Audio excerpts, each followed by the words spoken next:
Good evening, everyone. I am Erik Flesch, the director of the Mining and Rollo Jameson Museums, and welcome to this seventh and final of 7 presentations as part of the 2021 Winter Lyceum.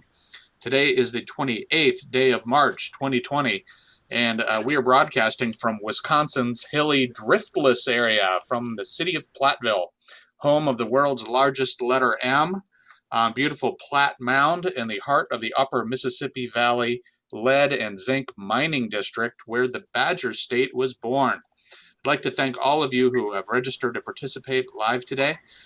I extend a warm welcome to current friends of the Mining and Rollo Jameson Museum members and donors. I'd like to thank the sponsors whose financial support has made this program possible. Taco John's, H&R Block, A&W Restaurant of Platteville, Inspiring Community, and Southwest Health. It's my great pleasure to welcome you this evening to enjoy a presentation by a fabulous panel titled 45 Years of Underground Adventure, the Mining Museum's Bevans Mine. And now, before we begin our program, let me invite you to participate in a question and answer session at the end of the presentation. Because we are a group of around 120 and we're doing this via Zoom, in the interest of time, I invite you to type out your questions as they come to mind during the talk and submit them via that Q&A button at the bottom of your screen.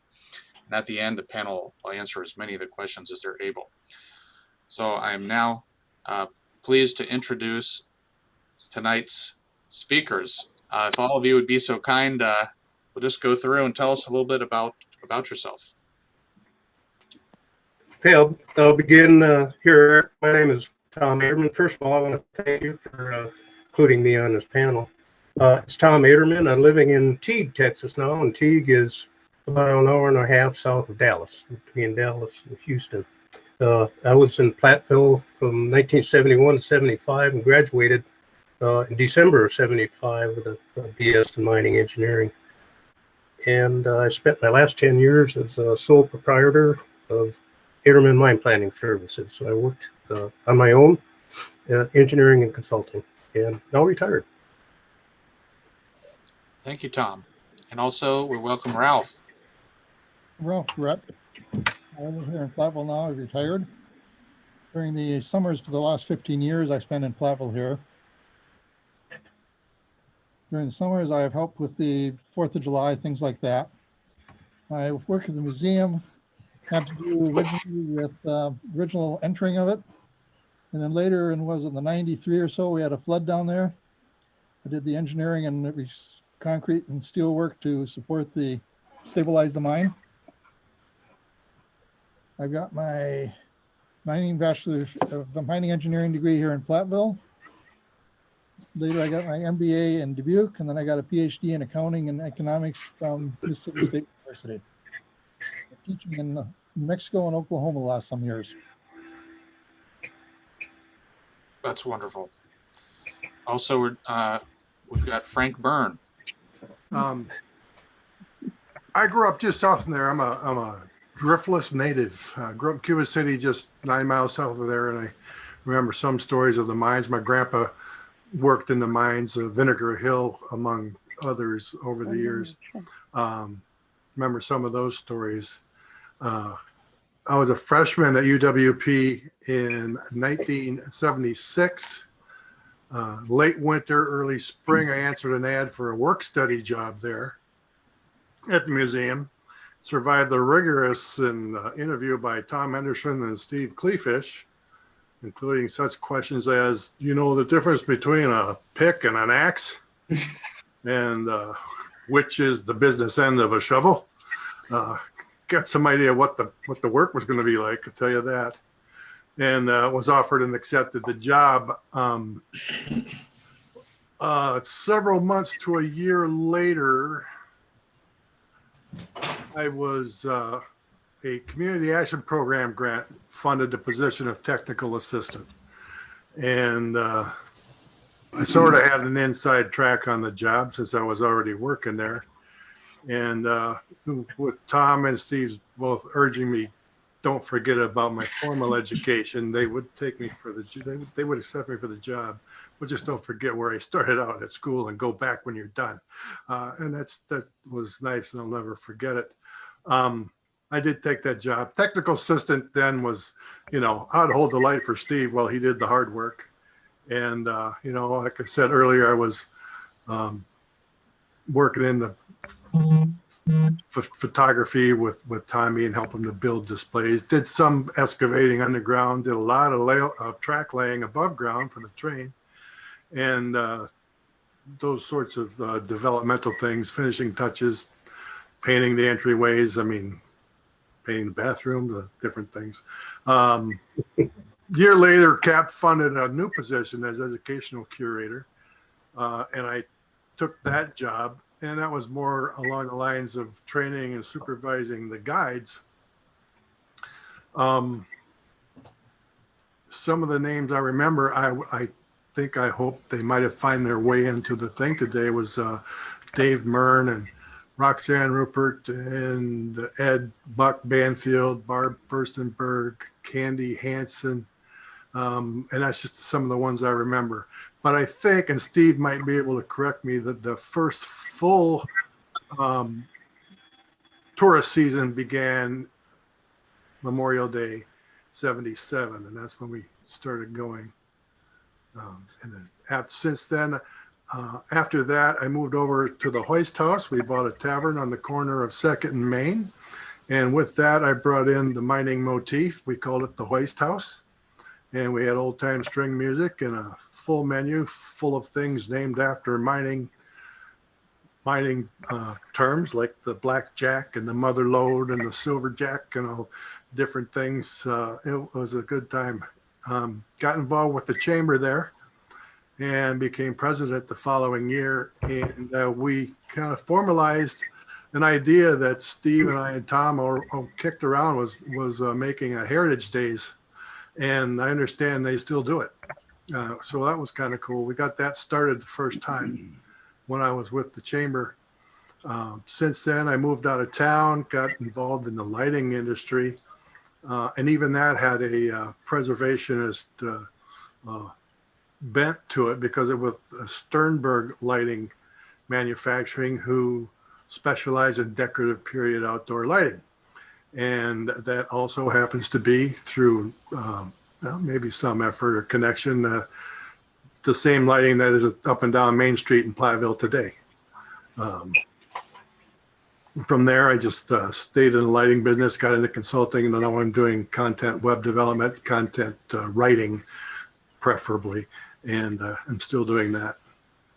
Frank just came and visited the museum here a couple of days ago. It was great to meet you in person here, Frank. Thank you. Also joining us is Dr. Harry Jebens. I'm Harry Jebens. I came to Platteville in '64, joined the engineering faculty after Madison, taught for 3 years, and then went back to Madison for another degree. If they make any more, I'm not getting them. Okay. And a couple years in the old mining school were a lot of fun. Okay. And then I came back, taught till '79. I was involved in the museum board 72 to '79 as chair of the board, and education was all degrees are from Madison. After Platteville, I moved up to Phillips, Wisconsin, where I worked for a company called Marquip, and I was director of recruiting, safety, and training. It got me back to Platteville a couple times a year recruiting, and on an industrial advisory board for the university. I was with Marquip till '78. '79, I moved to the Twin Cities, had my own consulting business, sort of. And I worked with a couple of startup companies in sanitary engineering area, and did some teaching for Cardinal Stritch and Wisconsin School of Business, and I guess a little bit with magnesium. My youngest son had a business in Granada, Nicaragua. I went down there and helped him in management training and recruiting engineers for his company. And I've been retired. And so that's it, Erik. Well, thank goodness you've got your health, and it's amazing that you were a leader with the museum back in the day, and you're able to be able to join us here to celebrate the 45th anniversary of the opening of the Bevans Mine. Thank you so much for being here. Also joining us is Steve Kleefisch.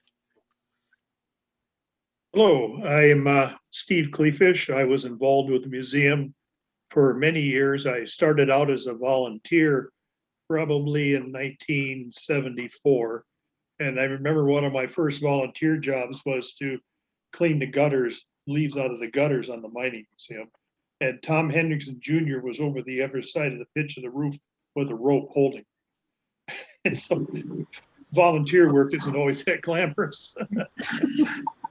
And then I used to go out with Tom to mines and things, and it got to where the city would call my place to see if they could find Tom because he was out doing something somewhere, and we went all over the place looking at mining stuff and things and that. But the one thing that I remember is he was so involved in pushing the idea of the mine, and he went out and did talk after talk, and he wanted to know there was one spot in the mine. He wanted to know if we could dig it down deep enough so people could walk through the mine. He was planning the path of the mine. Sound to ring a bell, Nancy?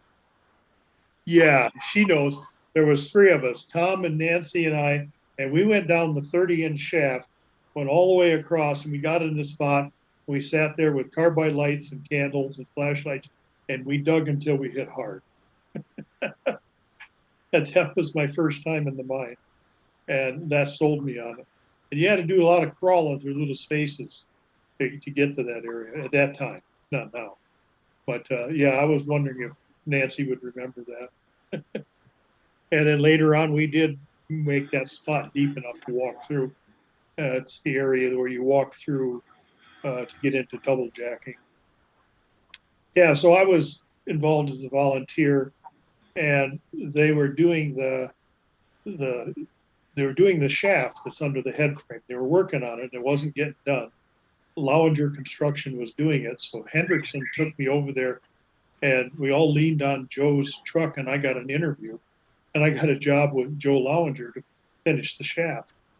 So we proceeded to build some equipment and things and hoists and jury rig things involving Jeeps and cranes. Anyway, we hand dug out mine down to where you broke down into the mine. And the whole push at that time to do that was to get two ways in and out of the mine. You had the 30-inch hole that had been drilled before I was there. And then you had now this shaft under the head frame was going to make it, according to who I was talking to, that then the people who would bid on the work to be done in the mine would go down that shaft and then have another way out. And so that was interesting, all that digging, and it was a lot of up and down the ladder, a lot of hand shovel, a lot of clay and everything. There's never a full shovel full of anything in that mine, unless you sift it and make a pile. Everything hit rock. So I was involved with that, and then the construction started, and I was there for all the work on the surface. Or what happened, the project got slowed down because they were going to do all this stuff under one contractor. Well, as it turned out, when the bids came in, and each one broke it down into the mine entrance building, the entrance, the incline, and the head frame. And they might have talked had to train on there too. But anyway, these bids all came in way over the $200,000 that had been approved. And so Dick Adams had started up Southwest Engineering at the time, and he decided that they would be the contractor for the project. They would hire the people to do each component at the lowest cost. And that made the progress of the thing take longer. So, then all of a sudden they started calling it the Centennial Project because it was taking so long. We were digging incline, I think, instead of north. But anyway, I was there through all of that, and I got to work with Tom Hendrickson early on, And then he got a job out at the Midwest Museum of Mining and Industry, which had been growing. And he was like the next director in line to basically build the museum. And he went out there, and then I was under Keith Spelum in '76. He was the director. And then Keith fell out with the city, and Tom came back. And this time we're working on the train and getting more of the mine open. And that was very involved, and there were some key people in that. One of them, I don't know if you remember Larry Aster.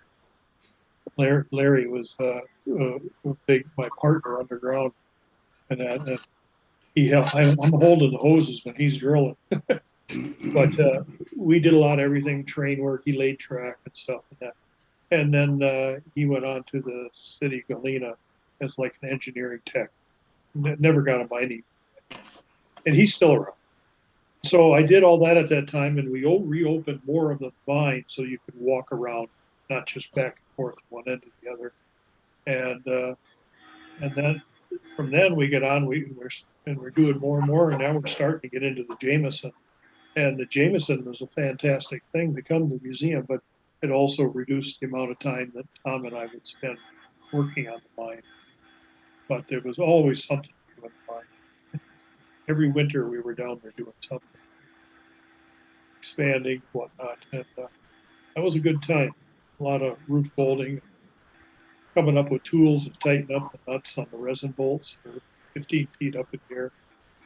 But yeah, that was a lot of it. And over the years, and we dealt with the flooding that Ralph talked about. And that water came up in '93. It kind of did a real bang on the mine there. There's one layer of in the mine there. You got the roof, the back, the floor, the rib. There's this one layer in the rib that is soft. I swear to gosh, you could go through there with a garden trowel if you worked at it. And we were always afraid about that. Well, what happened is the water came up, softened that, and some stuff slumped from the ceiling and it fell over. So '93, we closed that part of the mine. It took a couple of years to get it all worked out.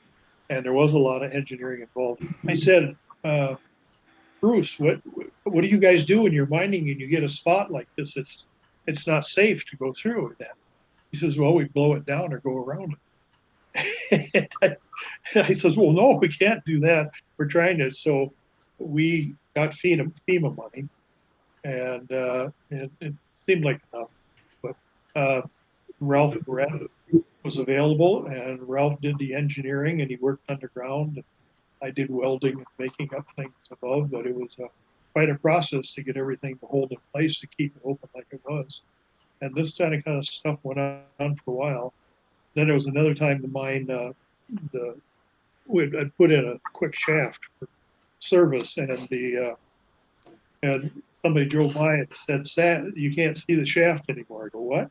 Well, the thing had slumped, gone down in the mine, this metal tube, and it was chained to a big railroad pole, or power pole.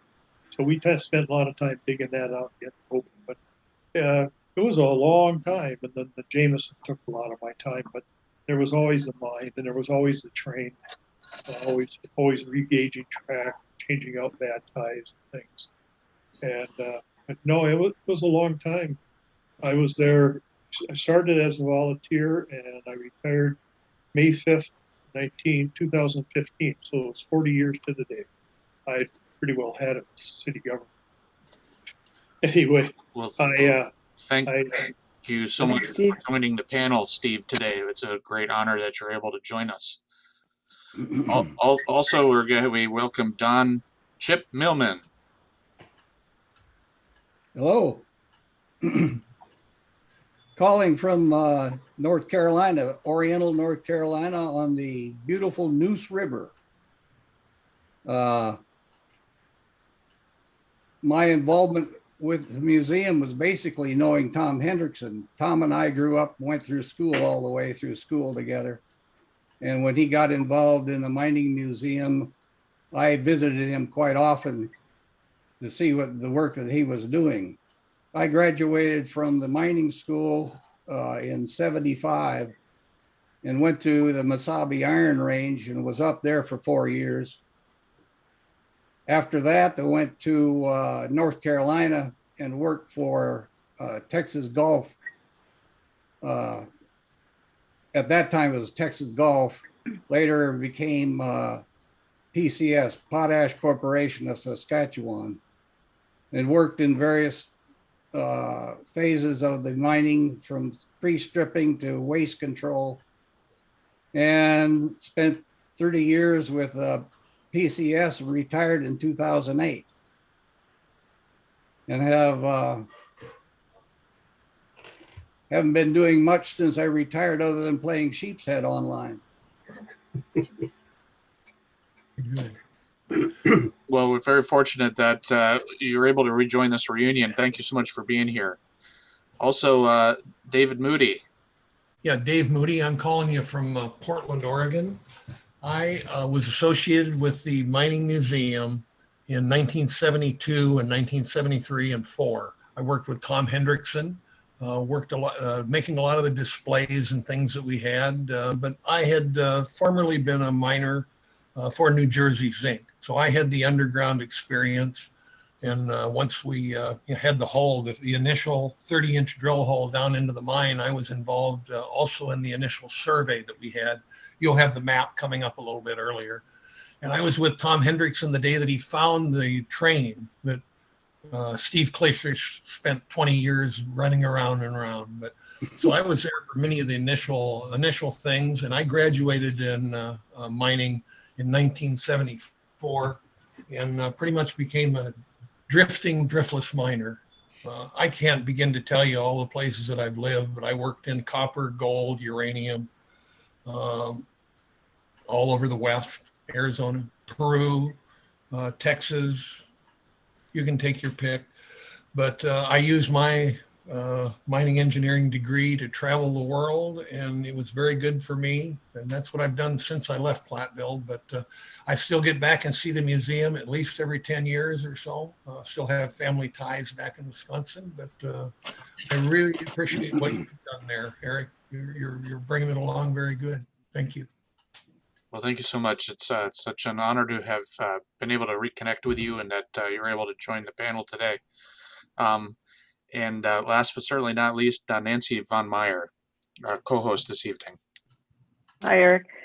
Nancy Robertson Von Meyer. Many of you might know me by my maiden name. I'm living in South Carolina. I spent the first 20 years of my life, 22 years of my life in Platteville.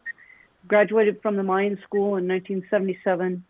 I worked at the Mining Museum after high school from, say, 73 to 75. I graduated in 77, worked for a while in the mining industry, got a PhD in Madison in civil engineering, and have worked in geography and GIS since then. I wanted to just, as we transition, Erik, remind everyone that none of us is as smart as all of us. So that's why we have a big panel here, because no one person is as smart as all of us put together. And I also want to remind you that any mention of former transgressions or trespasses are no longer prosecutable as we move forward. So thank you, Erik. So you mean that dynamite that Tom and I scounded from an old mine, I'm innocent of? I still have the boxes. I still have the boxes, Chip. So you're good, man. They don't have the evidence. It's sitting in my office. Good. Get rid of them.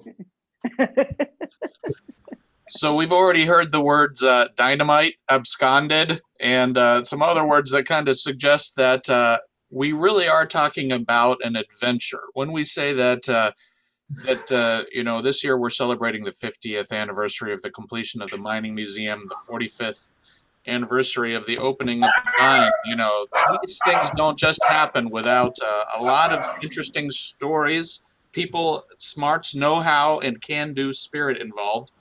And that's kind of what I hope we're going to touch on today. A quotation that I'd like to be a kind of a sub-theme are the words of Kay Baki, who was a City of Platteville Common Council member in 1974. Speaking of then museum curator Tom Hendrickson Jr., if you can't dream, you can't do anything. And this was at a time when the idea of opening a underground mine from 1845 to the public for tourists to be able to walk through, that was indeed a dream. And so all we knew is back in the 70s, everyone knew that there had been a mine in the backyard of what was the mining museum. And because Lorenzo Bevans, a young attorney, had spent his every last penny trying to make a big lead discovery in a neighborhood near where John Roundtree had his mines. And indeed, he did eventually strike it rich. And this mine operated 1845 for about 10 years before it was mined out and closed to the public with the shafts filled in. And all you had left were stories about its existence. Now, fast forward to the 1965, and the city of Platteville, some certain members of the community decide that it's time to found a museum department. And this is a photograph that in which we see Vern Newman, one of the early, he's the first chairman, best we know, of the museum board, and here he is standing with the Rock School building and shares a little bit of information saying that most of the credit for the museum has to go to Harris Palmer, associate professor in geology at Wisconsin State University, Platteville, and he designed and promoted it. And as soon as this idea of opening a museum came through his mind, that a couple of members of the board, Harris Palmer and Jack Haig, proposed finding and opening this lead mine in the museum's backyard. So Harris Palmer, he was a geologist, but when you Google Harris Palmer, you find that his reputation lies in the realm of archaeology, discovering a number of Ice Age, post-Ice Age period charismatic megafauna like mastodons and bison, elk, other species that are extinct in the region now, but that had coexisted with some of the first Native Americans living in the Driftless region. Nancy, what am I leaving out about Harris Palmer? Only that we all knew him as Rocky Palmer, and he was quite a charismatic character in the geology department. I believe that Rocky Palmer hired Mr. Broughton as who most of us had as a geology teacher.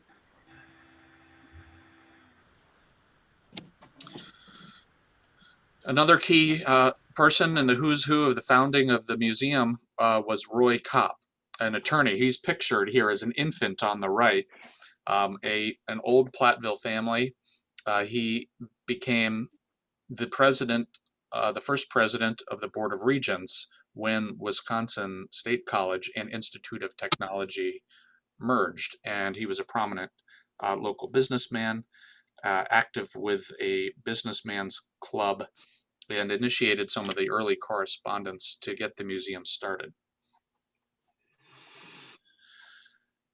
Now is a very important person behind the scenes with the founding of the museum was John Jack Haig. He's the manager of New Jersey Zinc, Wisconsin operations for 10 years.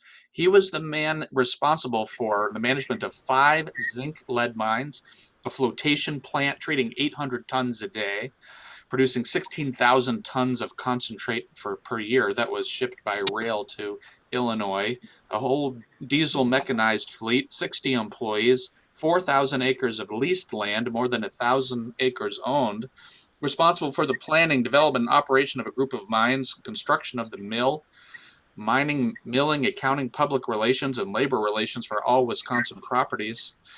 And a key fact with regard to Jack in the evolution of the museum is that suddenly in 1970, in April, New Jersey Zinc, from the home office back in New Jersey, closed the mill in Illinois, thus, as we'll see, giving Jack some free time to be involved with the museum.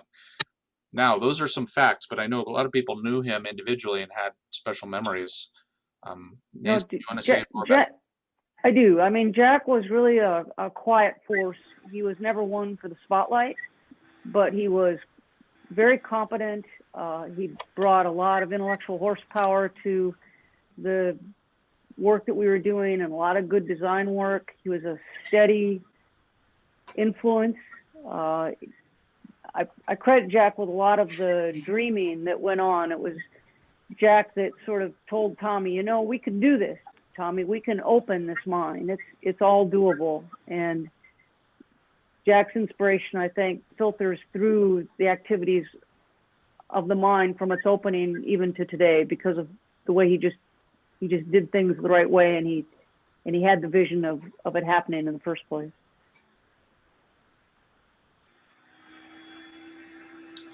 Another early member of the museum board was Dale Dixon, mining engineer and professor, who's pictured here on the right. A good golfer. He was the coach of the golf team. What else should we know about Dale? Chip, why don't you talk to us about Dale? Excellent surveyor. Well, Dale, he was enrolled in the mining school before World War II. I think when the war started, he entered the Navy and was wound up being a gunner's officer on the battleship Tennessee, and spent a lot of tours during World War II. After World War II, he came back and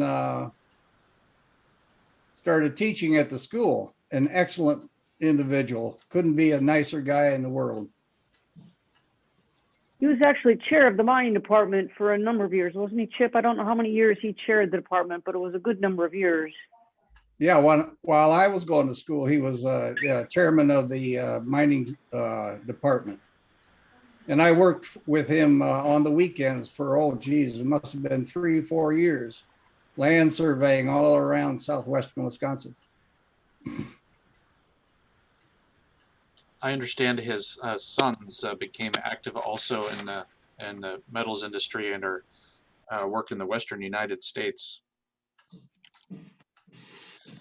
Yeah, both Dale and Bill Dixon graduated in mining school and wound up, they're in Tucson right now, retired. Good for them. That's a beautiful part of the world. Now, another interesting member of the museum board was Harriet Burris. Harriet was the third ever graduate of the Wisconsin Institute of Technology, now known as the UW Platteville, 1944, with her degree in mining engineering. She did something that was unusual for her time, which was to then take a fourth year after completing at Whiskey Tech to go to Madison for that fourth year at the UW-Madison. She eventually worked as an employee of American Zinc, Lead, and Smelting in Schulzburg until her retirement in '68. So some of those years she was on the museum board, and then, as you'll learn, also a member of the staff. Harry Jebens, did you want to say a little bit more about Harriet? Yeah, if I could. You might think that Tom Hendrickson ran the museum, but Harriet really did. And he was a great person. I actually met her son, John, before I met Harriet. And John was out of the service at the wastewater treatment plant, and the city hired me to train the operators and certify operation. I said, this guy's too sharp to be just work at a wastewater treatment plant, so I made him an engineer, got him a job in California. Well, I needed his Jeep. See, I was assistant hockey coach, and we needed to plow the rink, so I had to send him out to California. I don't think Harriet liked it when I sent John out there, but he had a good career. She was great.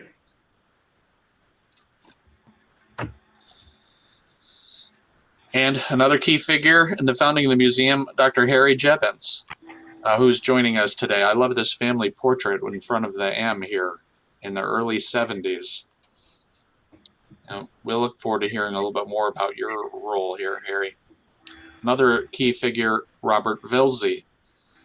Now, does anyone know about his background?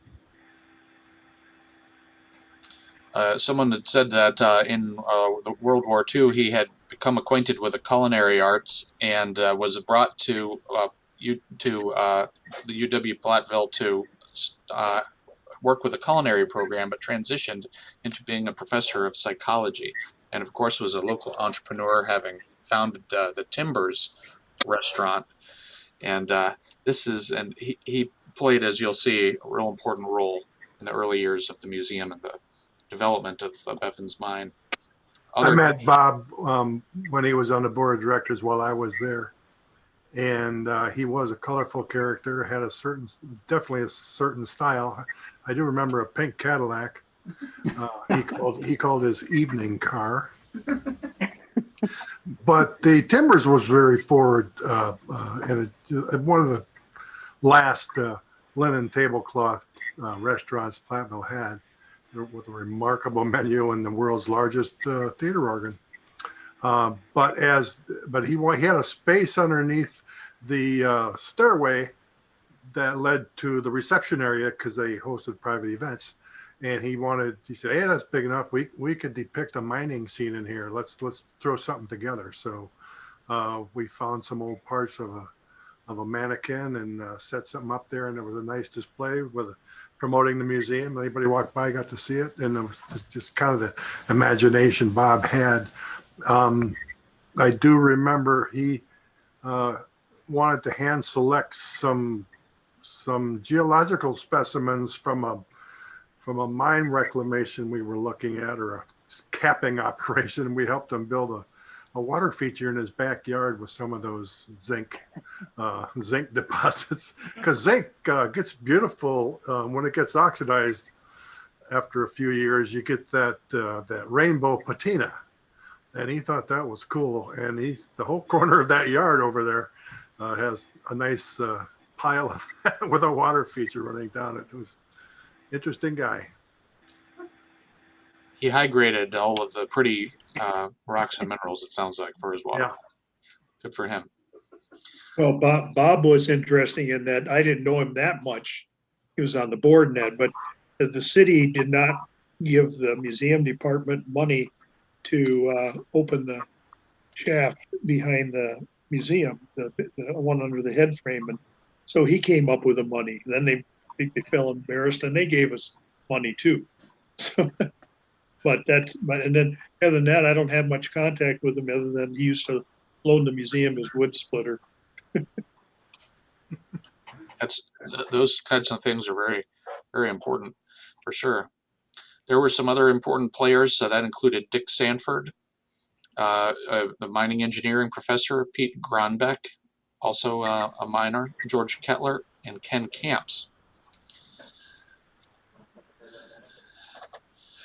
So we have the oldest piece of paper that I have in the museum here in our archive is a handwritten early mission statement for the mining museum. And a key excerpt is that the purpose of the museum would be to establish and perpetuate an institution devoted to the promotion of public awareness of the role of the Tri-County area and its mining industry in the development of the upper Mississippi Valley region and in the history of the territory and the state of Wisconsin. Some other interesting portions indicated that the museum's purpose should be matched by a developing public image indicating acceptance by the community and deemed worthwhile if it can be shown to be financially feasible. The challenge continues. Absolutely. It seems like throughout the museum's evolution, it's had this challenge as it's grown to continue to recruit the interest of the public to continue on for the next generation. And I believe, I'm sorry to interrupt, but for our maybe non-local members, those tri-counties would be Grant, Iowa, and Lafayette, if I'm not mistaken, the southwesternmost corner of Wisconsin.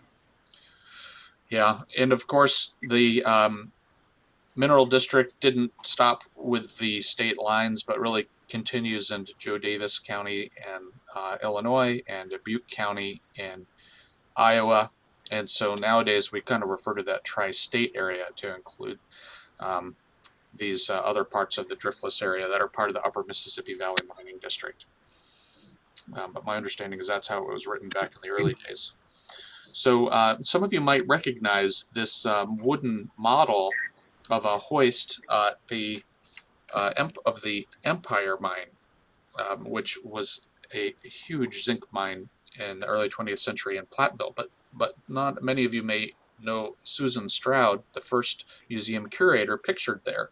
And an archive search turned up these wonderful photographs of a person. I actually, though I have not been able to reach Susan by phone, I have spoken with her ex-husband, who lives in Boston now, and he used to work for New Jersey Zinc at the Elmo mine.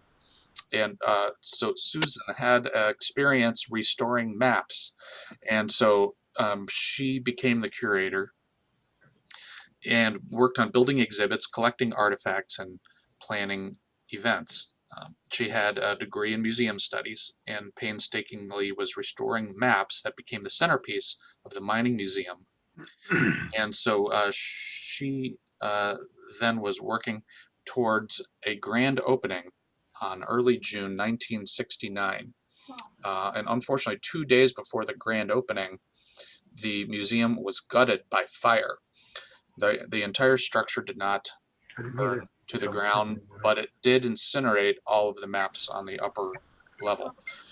And so at that time, the museum board took a step back. The city council took about a year to decide what would happen to the rock school building and the mining museum project, debating whether or not to restore it. But to this point, about $40,000 or so had been put into the museum. And it was decided ultimately to continue on. And so spring 1971, Tom Hendrickson Jr. was hired as the curator. His father, Tom Hendrickson Sr., had been a World War II Marine hero in the Pacific and was an artist by training. In fact, founded the first art department in the Wisconsin State College system. And I'm sure both Nancy and Harry have some additional things to add about Tom. Nancy, would you like to go first? Sure. I mean, I think Tom brought a creativity and a fearlessness to curating. Obviously not trained necessarily as a curator, but he had an eye for exhibits. He could do magic with a camera long before we had the electronic photoshopping. He did it manually and with film. He had a great eye for color and for what attracted citizens to look at exhibits. But the other thing we don't talk much about Tom is he was great with kids. When kids would come through the fourth grade is a Wisconsin history year in Wisconsin schools, or at least used to be. And when fourth graders would come through the museum, they would just become enthralled with what Tom was saying and what he would talk about. He was so good at building their imagination and having them dream much beyond what they were even seeing. So I think with Jack Haig's constant engineering perspective in the background and keeping us moving forward and exploring the possibilities, and Tom's creativity, we really all benefited from the magic of that combination. Tom was a close personal friend, and I still miss him. Well, and something that bears mentioning, I'm so glad you brought up children, is that I had intended to mention earlier, if you can see the background in my picture, which of course are the two primary buildings of the museum campus. The Rock School was purchased for $1 from the Platteville School District to house the mining museum. And part of what was wonderful about it is not only is it the oldest existing school building in the city of Platteville, but would have been immediately next door to this brick building, which at that time was still an active elementary school. And so Robbins School had an instant field trip opportunity with a mining museum immediately next door. And so I'm so glad you brought up the children, who are really a key part of the mission of the museum, to educate. Harry, what else would you like to say about Tom? Tom was not only the curator director, he was a good friend of mine, my kids called Tom Uncle Shelby. And the reason for that is every time the kids got old enough, they got an Uncle Shelby ABC book. Okay, and it's a classic. And after he left Platteville, I was fortunate enough to be able to run into him. He was up at Superior, and I was recruiting for a company in Phillips, and I was in Superior to hire computer science people. And then he went up to Upper Michigan, and I was recruiting at Michigan Tech, so I saw him there. I consider it very fortunate that I was able to stop and see him in Tennessee during the spring of 2013, just before he passed away. So lots of memories with Tom. So Tom, if he were able to be alive, maybe he would have been on our panel. I never had the pleasure of meeting him, so I have the luxury of being able to romanticize his figure, who I think of as sort of being half scientist, half artist, and is of course responsible for executing many of the hand-made dioramas that are still probably the most among the most valuable exhibits in our collection. I think that Tom Hendrickson is responsible for all the work to actually open the mine. I mean, the mining museum was open, but he was the one that was selling the mine. You hung around with him. It's just entertaining. He was a fun guy to work for, and you learned a hell of a lot of different kinds of things. And Steve Kleefisch was no slouch in that regard either. I got to tell you what, he could do a lot of stuff. A lot of practical stuff.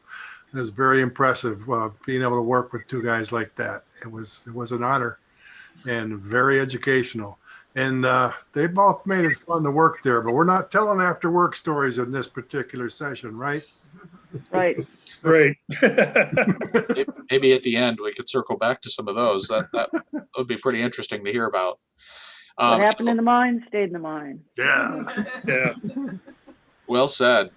You know, I can't help but, since I learned more about Rocky Palmer, Harris Palmer's involvement, the geologist, you can't help but think that Tom, didn't have to come up with these exhibits in a vacuum, but probably, again, had the strong support team from the other museum leaders to say, hey, these are the key stories we want to tell about the physical geography, and then the cultural geography, and the different interventions with the landscape over many generations. And so, though we won't get into, say, describing and interpreting this diorama today, suffice it to say that you see not only the surface, of the landscape, but also the subsurface. You get the understory, as Frank taught me to describe it, as well as the overstory here in the same 3D model. And that is a kind of a style of interpretation that we continue on today's layers of physical and human geography. Well, let's keep on going, and then we'll be able to talk a little bit more about Tom and other things. Now we're fast forwarding to October 1971. So Tom would have been hired in the spring. Now by October, here it shows up in the newspaper. Exploration drilling is expected to start next week to try and locate a mine near the present mining museum. A similar project was undertaken several years ago without results, but new information has been obtained, and instrument readings have shown a large hollow cavity directly behind the museum near the tennis courts, according to Tom Hendrickson, curator. It's the hope of the museum board that an old mine can be found and restored to allow tours. Okay, so when I read this, I immediately was scratching my head and trying to find out about what sounded like an earlier drill project about which I can't seem to find any information. But we were actually able to find out that in 1968, so again, a few years before this newspaper article, we found record that there were some city workers, maybe say from the streets department, who had slack time when instead of doing nothing, leaning on their shovel, they were invited to come to the backyard of the museum and hand dig a filled-in shaft. And so I'm not sure if that's what they're talking about with these earlier exploration results? Does anybody know about any earlier drilling? Oh, the early drilling was Lloyd or Frank Grimes, and Lenny Lonsberg knows about them. And but there was a spot when we stripped the blacktop off of that surface you're talking about, right behind the stone school, and there was a rectangle of different, or a square of different colored dirt. So that would have been probably it. They would have been doing there. A number of years later, I found the same kind of thing and went in with a backhoe, and I got a tree stump. A tree stump. Yeah, I got a tree stump. Okay, well that explains then why on the survey map of the mine in the backyard that it shows a shaft being immediately behind the rock school. So that explains that. Now, Nancy, what do you make of this instrument reading that may have been mentioned there?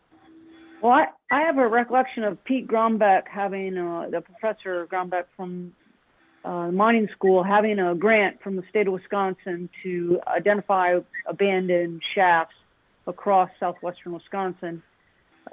And there were many of them, and they were dangerous. They were not sealed, and they were not necessarily fenced.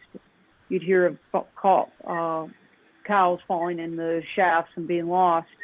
And I know that Mr. Grombeck had some instrumentation that helped him with that abandoned mine project. And I'm not sure that, and my memory, like I said, my memory may not be perfectly clear on this, but I'm not so sure that Professor Grombeck didn't come in and do some sampling after that road scraping and after some of the early USGS quad sheets showed a mine and some of the work that Jack Haig had done.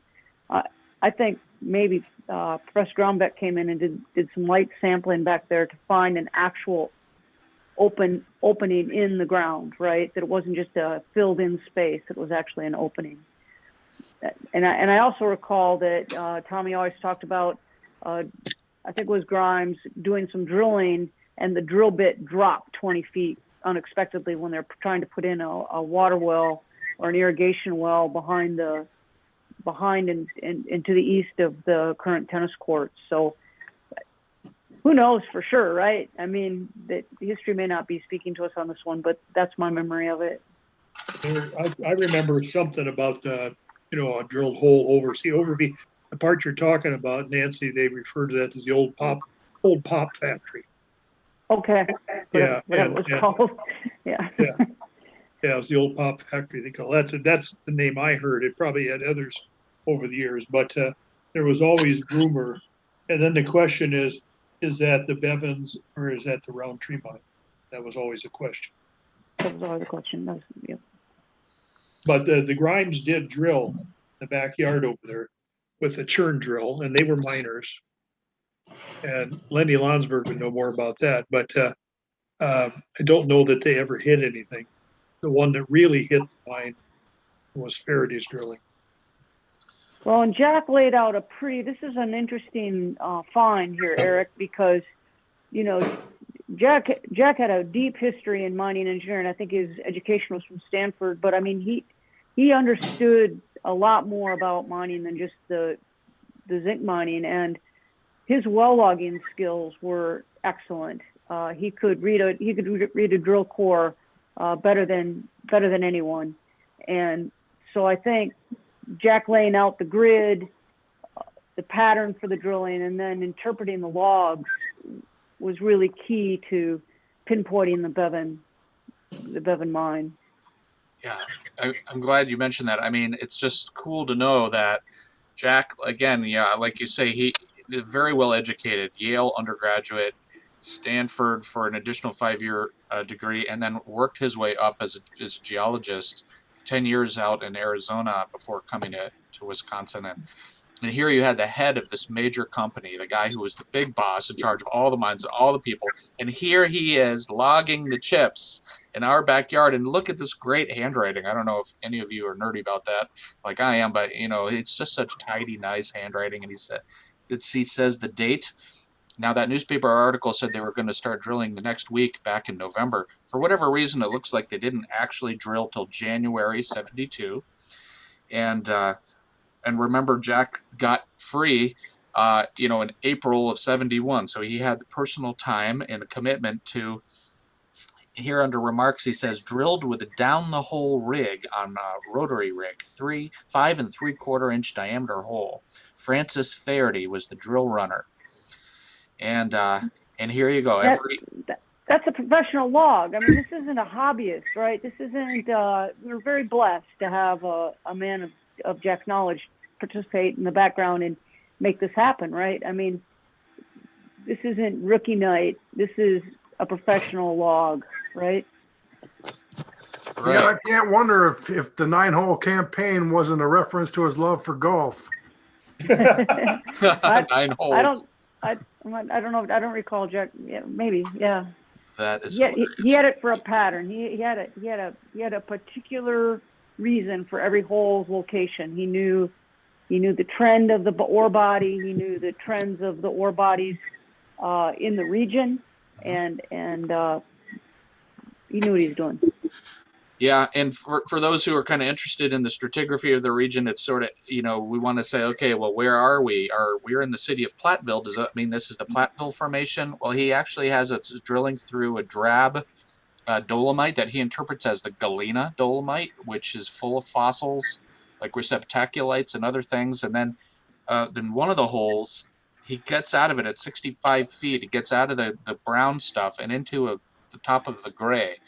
He interprets that as possibly the top of the Decora member.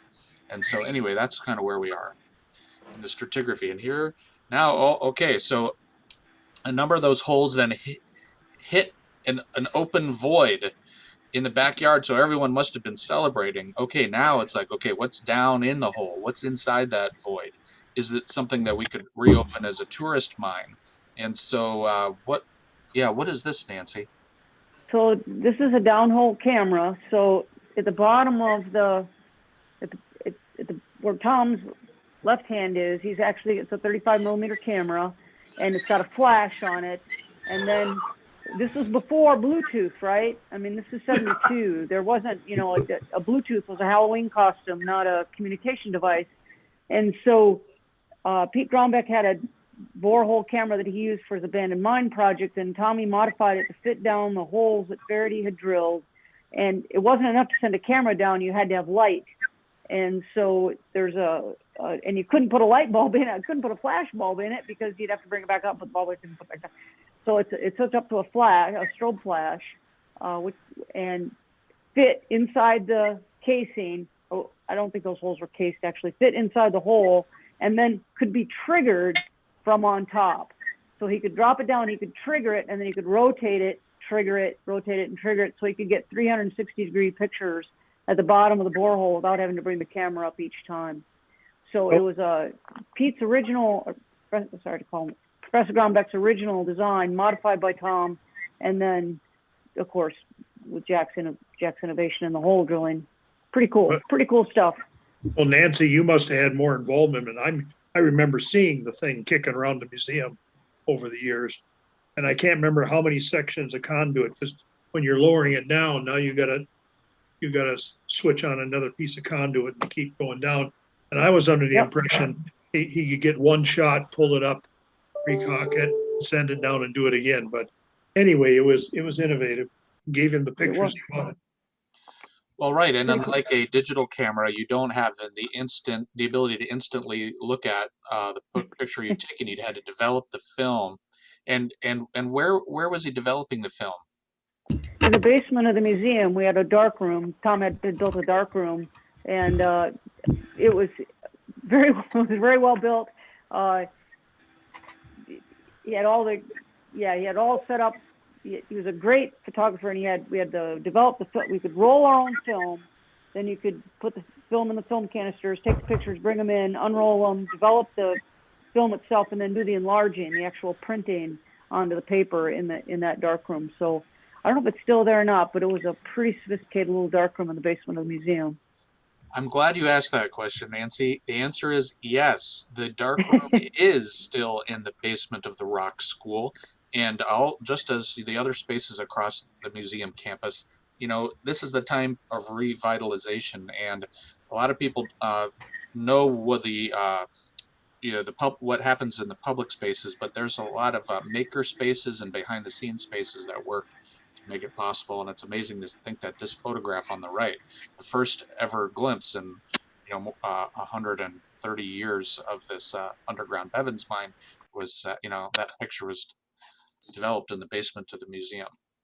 And as wonderful as it is and as sentimental as you can be about a room like that, really what needs to go into that room is a printer at this point, right? No one uses film anymore. It served its purpose, but pretty neat that it's still there. Well, that's a good point. And so we do have, more. We've got digital tools now that we use, and we're at the stage where, as part of our master planning that's happening, is how can we retrofit some more public maker spaces so that people can participate in some of the arts and crafts that aren't maybe necessary, but still people find a joy in doing. There are folks who actually would love to do a class in developing film the old-fashioned way. Kind of ironic, though, to take a picture of a dark room before you tear it out. Yeah, yeah, exactly. Well, okay, so now they've discovered that there's a mine in the backyard. They have a better sense of where it is and how it's oriented. And so now the next step is to go the next step farther, which is let's go down and explore firsthand. So the drill campaign was in we were saying, okay, this was May 72, those images were done, and so now fall of 72, summer and fall, then Faraday is asked to drill this 30-inch shaft that can be used to put a ladder in so people can access the mine. Was this a custom drill bit, Steve, or? This drill bit was, first of all, they had nothing to drill 30-inch holes with. This is made up of one central, very heavy-duty, strong, and then they start welding all these other drill bits onto it. When you look at it, where there's that plate at the bottom of the shaft there, every one of those little things there has got threads on it. They are drill bit all of their own.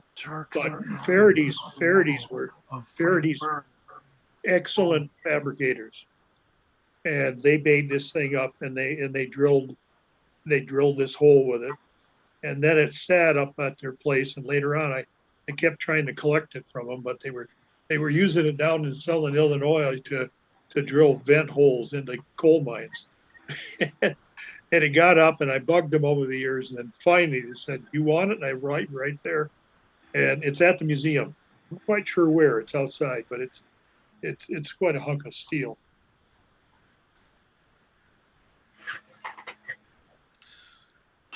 Okay, here's another some other photographs. Now, let's just maybe first point out the guy in the short sleeve powder blue shirt on the far right with the stylish haircut and the big sideburns. Who is that? Come on, Ralph, fess up. I don't recognize himself. I didn't have a beard then. You look... Okay, I could see that. It kind of looks like you, Ralph. Okay, that's a great picture. And then I'm not sure who is in the rain slicker. Does anybody know who that is? With what looks like a battery pack in his right hand? See, I think it's Dick Sanford, but one of you guys from the mining school probably know, because I know he was doing the ventilation, and I'm wondering if he wasn't pulling an air sample. What do you think, Chip? I think that's exactly what he was doing. Is there was some concern because of the possible sewerage down in there that the air was bad, so they went and installed a blower in one of the small holes to ventilate the. Yeah. And so I think that's what they got is a air sampler. Okay. And then the gentleman on the left, who look like they might be working on welding that casing at the top of the hole. Do you think those might be Faraday employees? I think the one standing with his hand on the top rung might be Neil Schupner, local fabricator, mechanic, brilliant. And one way on the left looks like a Faraday, maybe Fran Faraday. The one bending down the hole, I'm not sure. Okay. Okay, so here you see that we're getting closer to be able to get a human down into the mine. And here, people have gone down. Okay, in the red hard hat, my understanding is that must be Jack Haig. But who are the other two guys? Middle one is Jerry Sullivan. The middle one, yes. Billy? Jerry Sullivan, that's who it is. You're right. That's exactly who it is. Oh, who was he? He was a He's a student. roommate. Student. I don't know if he Okay. ever graduated, but he's a good card player. Yes, he did graduate. He was a mining engineering student, and he ended up in Arizona, very close to where I was in 74 and 75. I was his landlord. And eventually he ended up with the Bureau of Mines out in Boulder, I believe it was. Oh. Okay, and then who's the fellow on the right with a carbide lantern on his hard hat? Is that Gronbeck? Yeah, I was thinking Gronbeck. I knew Gronbeck was down there early. They claimed that Gronbeck went down the ladder and then it just took off and nobody knew where he was. That sounds like Grumman. Yeah, I'll bet you Looks that. like that could be. Gronbeck is the one with his hand on the ladder. Okay. No, Yeah, could be. maybe. Well, there. So what would you say? So you guys are on the panel in part because you're among the first people to have ever gone down into this mine. So which one of you went down there, and what was it like to go down that ladder and discover what was there? I went down when Ed Bull went in, the state mine inspector. And my impression when I got to the bottom was you're on top of all this cave-in, flat slabs that are coming off the back. And there was enough room to walk, but it was not the height that you see today. So Dave, I think you found the clay pipe though, right? I mean, aren't you? Yeah, we were down there, Ralph. You and I, we went down for a couple of photo ops, and I, of course, was down 2 or 3 different times with George Kettner when the surveying was being done. So there'd been 2 or 3 excursions in there before I went down with George doing the surveying. Well, that person in there, Harry Jebens here. I went down the shaft. you did. Yep. isn't that Nancy down there in that hat? That might be me in the red and white, the red Yeah. striped hat beyond. I'm going to say beyond that whoever's was you. there. Yeah, I'd say that's you. I Spent a don't lot know of if it time was. crawling down there. I don't know if it was that awful bad, but I was born and raised with a herd of Holsteins, so you didn't really notice it that much when it was around you all the time. So I can remember just the excitement of it, going down that hole, and I remember it not having a lot of light, and so it was kind of mysterious. That this lighting is lighting Tom dropped down for a publicity brochure, but when we were just down there crawling around, we didn't have quite that much. We couldn't see that much all at one time, so it was a little bit like spelunking, a little bit like caving. There were some pretty tight quarters that you had to climb through, but it was just the excitement of it being there, and Tom getting so excited about, just think of the possibilities, just think of what we're going to do here. And as Steve had related earlier, you look at this big pile of rock, and Tommy would go, "We could dig this out." You're going like, "Yeah, we could," but he was convinced that we were going to be able to really make a big cavern out of it. But just a lot of excitement. The photo you have there with Nancy is holding a flash unit called I think he called it a slave. So Tom is taking the picture, and when his flash goes off on his camera, it's set to set off the one that Nancy's holding. Well, where gotta be- underground is this? Is this the east end or this underneath the head frame? This would be more likely the east. I think it's East End.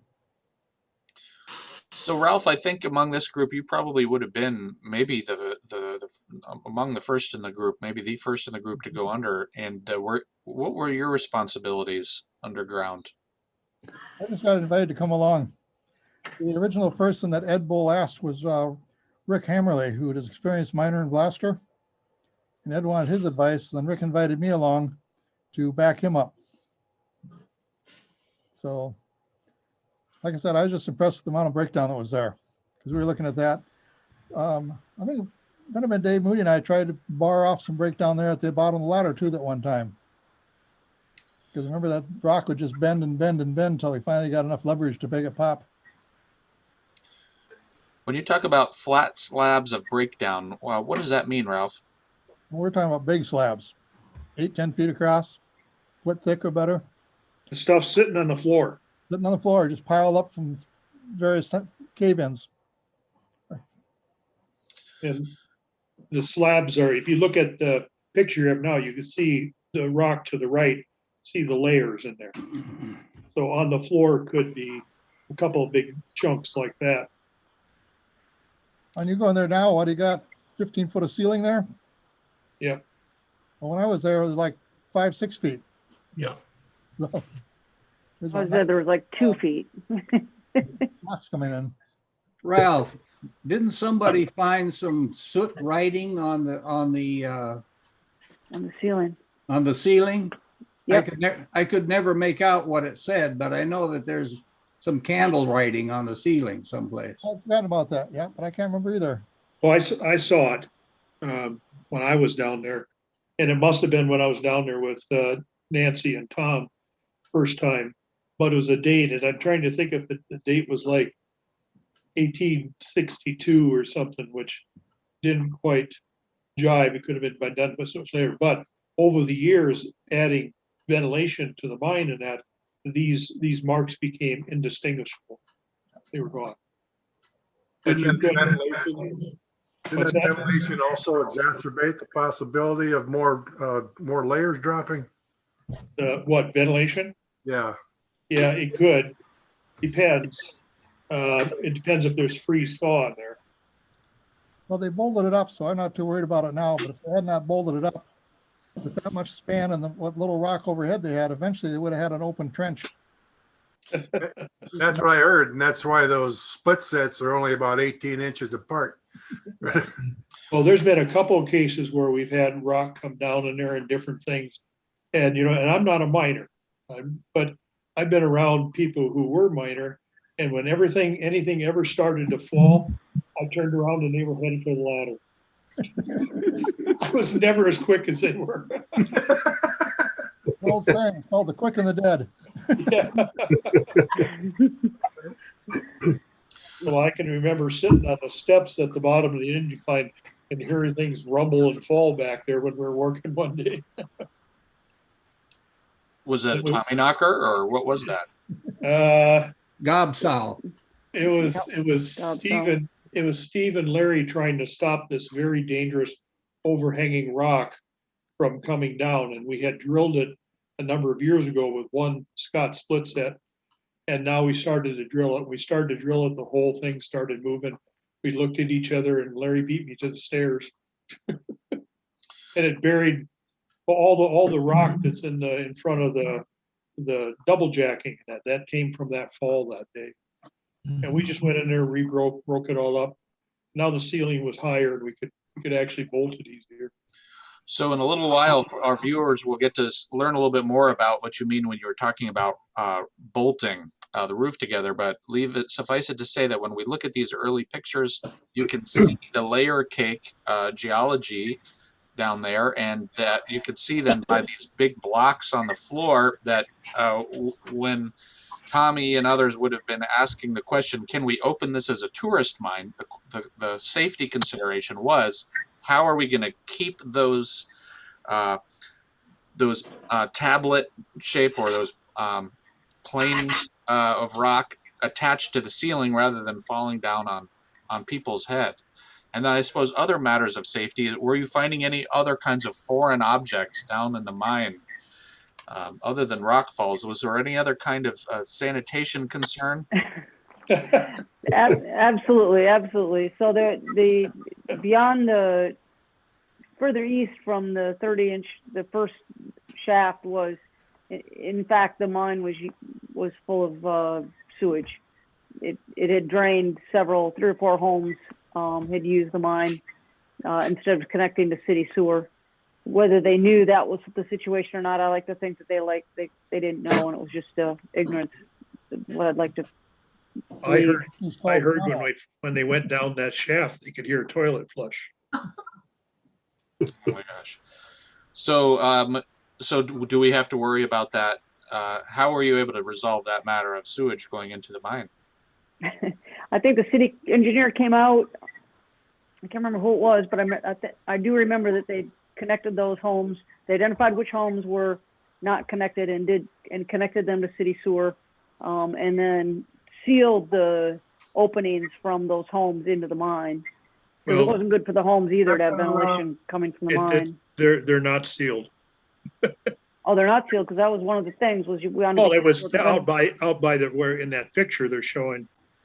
Well, no, that's the wrong spot. But they had piled rock up so you couldn't get back there. And I never let anybody go back there, but some did. I went back in there to see what was there. Tom Hendrickson Jr. was just wanted to know before he left. So I worked with him for 2 weeks, and we went down in there, and there was a hole to squeeze through to get into the next mine. And I'll refer to the next mine as the Brooker Mine, because Brooker was involved with it. Anyway, we crawled in through that hole, and the first thing you found before you got there, you found the dryer stuff that had kind of made it closer into the mine, and that had little like flying ants in it and condoms. Then we went through and then we got up to the hole, and Tom was thinner than I am by a long shot, and I tried to get him to go through the hole. I said, well, keep going. We want to see this shaft that goes into this. And I've got him a stick, and he's poking with a stick, and it's just going into the ooze. He didn't want to go any farther. And we brought a bunch of boards down there, and we got in there a little bit. And then years later, when Keith Spelum was the director, Keith and I went in there. And by that time, things had changed, and we actually did get into that mine. And there was the shaft, and it was about a 3.5, 4 foot diameter shaft. And when you looked up the shaft, there were boards across. There was a hole in one board, and there was a soil pipe coming down through.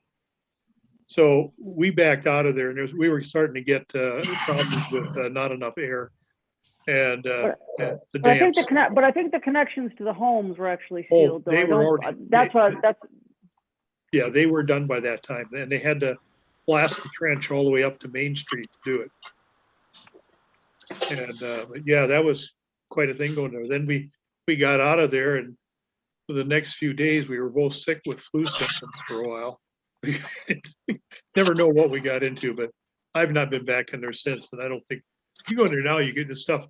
Well, the stuff that has dried up before was like coffee, your fingers.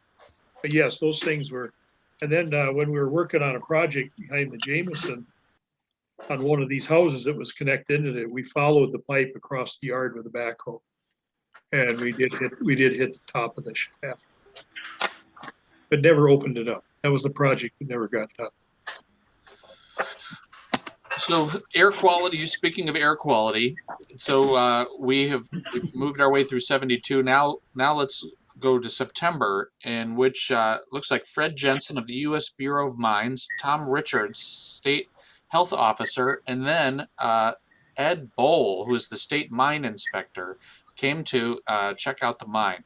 And they were there with Pete Gronbeck, Professor Gronbeck. And so these are some photos of that 72 air quality survey. Now remember that name, Ed Bohl, the State Mine Inspector, who I think he's standing up in the back right with that light color. That's what I would say. Yeah, I think that's what the caption is saying. And then so the gentleman on the ladder, good-looking guy, that's Pete Gronbeck. All right, so let's move on to the next one. Okay, now this is the fun part. Okay, so I heard the myths and legends of a certain underground canoe trip that occurred. Now, Nancy, could you just tell me a little bit about this? What the heck was that? Well, I think it was a seek and recovery mission, right? Dave can expound on that, and Chip, but it was to get into an older mine and see what was there. So some canoes were borrowed, and some tow trucks were borrowed, and a bucket was lowered down a shaft, and some canoes were dropped down, and an underground canoeing trip ensued. And these guys paddled through the mine because it was flooded, and we're looking for artifacts for the museum at that point. It was certainly a noble mission to look for artifacts wherever we could find them. And this was long before the Raiders of the Lost Ark movies, but this could have been a scene out of the Raiders of the Lost Ark, certainly. One of the things that just tickles me today is these guys are at the end of a bucket that's attached to a tow truck, being lowered in and the problem was the bucket was spinning. So the solution is to put one leg in the bucket and one leg out of the bucket, because what could possibly go wrong? And to kick your way down the shaft to cover artifacts. I love the adventure of it.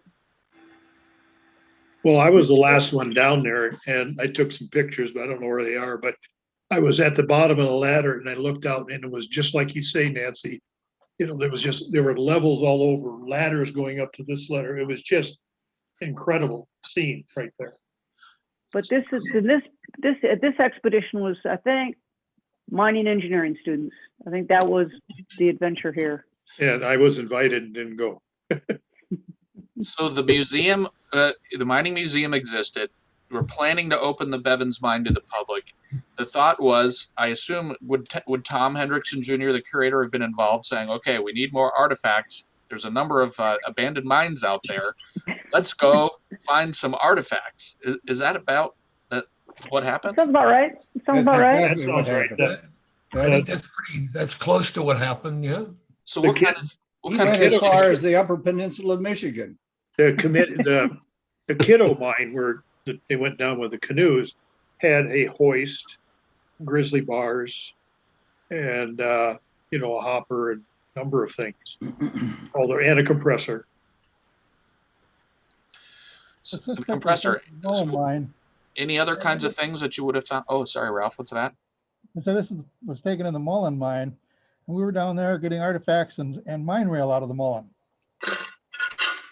That's correct. I think we got a bucket. We got some of the trucks that you put those hoisting buckets on, and we got probably most of the rail that was laid out there. We got a couple of truckloads of rail. We were hauling away for a few days after after we got it up to the top side.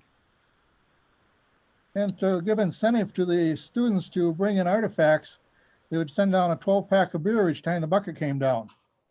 We would give out beers to people to get them to bring back stuff to us.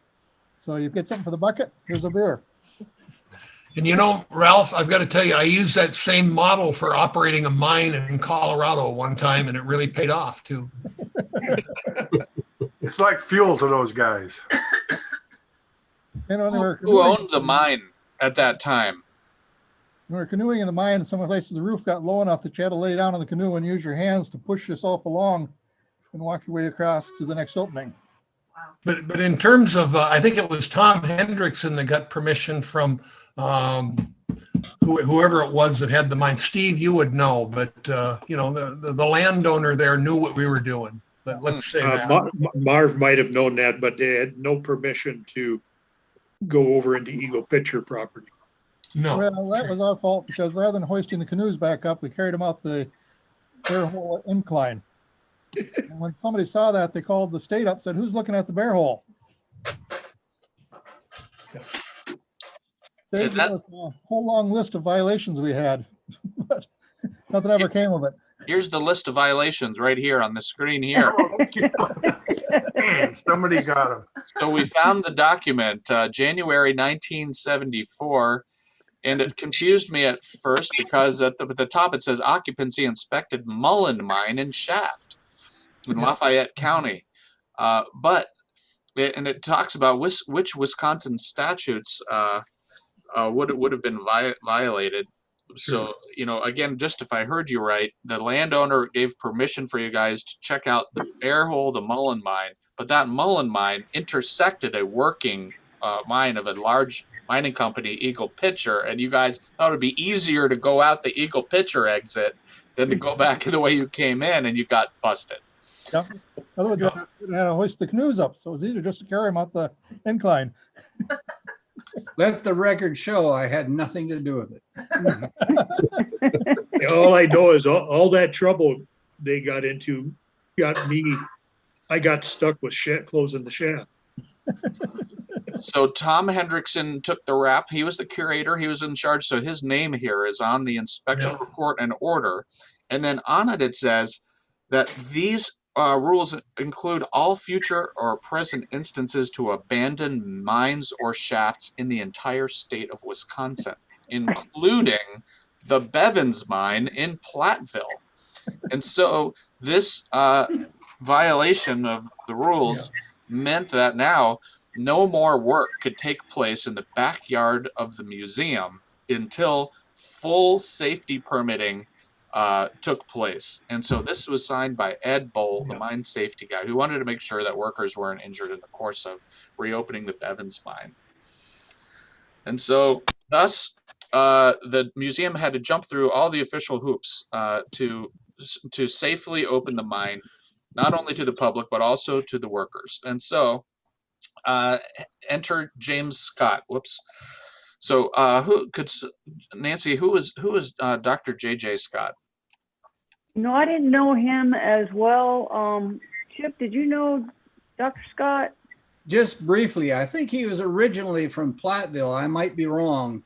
That's but anyway, he had ties to Platteville through his wife, I believe. But he taught down in Rolla.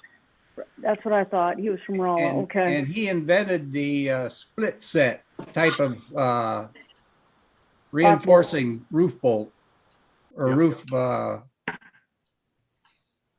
Made a lot of money at it too, I think. I do believe. I worked with Dr. Scott when he did a lot of installation of those in 1976 in the uranium patch over around LaSalle, Utah. But yeah, and his mother was my landlord in Platteville when I went to college. But yeah, he was a Platteville homeboy. Yeah. Yeah. And then he did his graduate work in Madison, and then he went off and got his PhD at Rolla, and he had a fabulous reputation. This guy was super accomplished. In fact, he was inducted into the National Mining Hall of Fame. And here's the quick blurb on him is he was dedicated to the science of rock mechanics and innovations in mining and mine safety. Widely known for inventing new methods of ground support for underground mines, Jim Scott was also an outstanding mining engineer and a consummate teacher, always ready to share freely his knowledge and experience, whether informal presentations or one-on-one on the ground and in the mine. And that's his reputation. And indeed, he completed a feasibility of rock stabilization plan for the Bevans lead mine in Platteville. And I'm kind of reminded which, these inventions that he had were similar to what was happening like in home design. And remember the idea of the open floor plan in the 1950s, in which you didn't have as many walls and structural columns in the middle of your house, just open rooms. And his inventions were enabling open, safe rooms underground.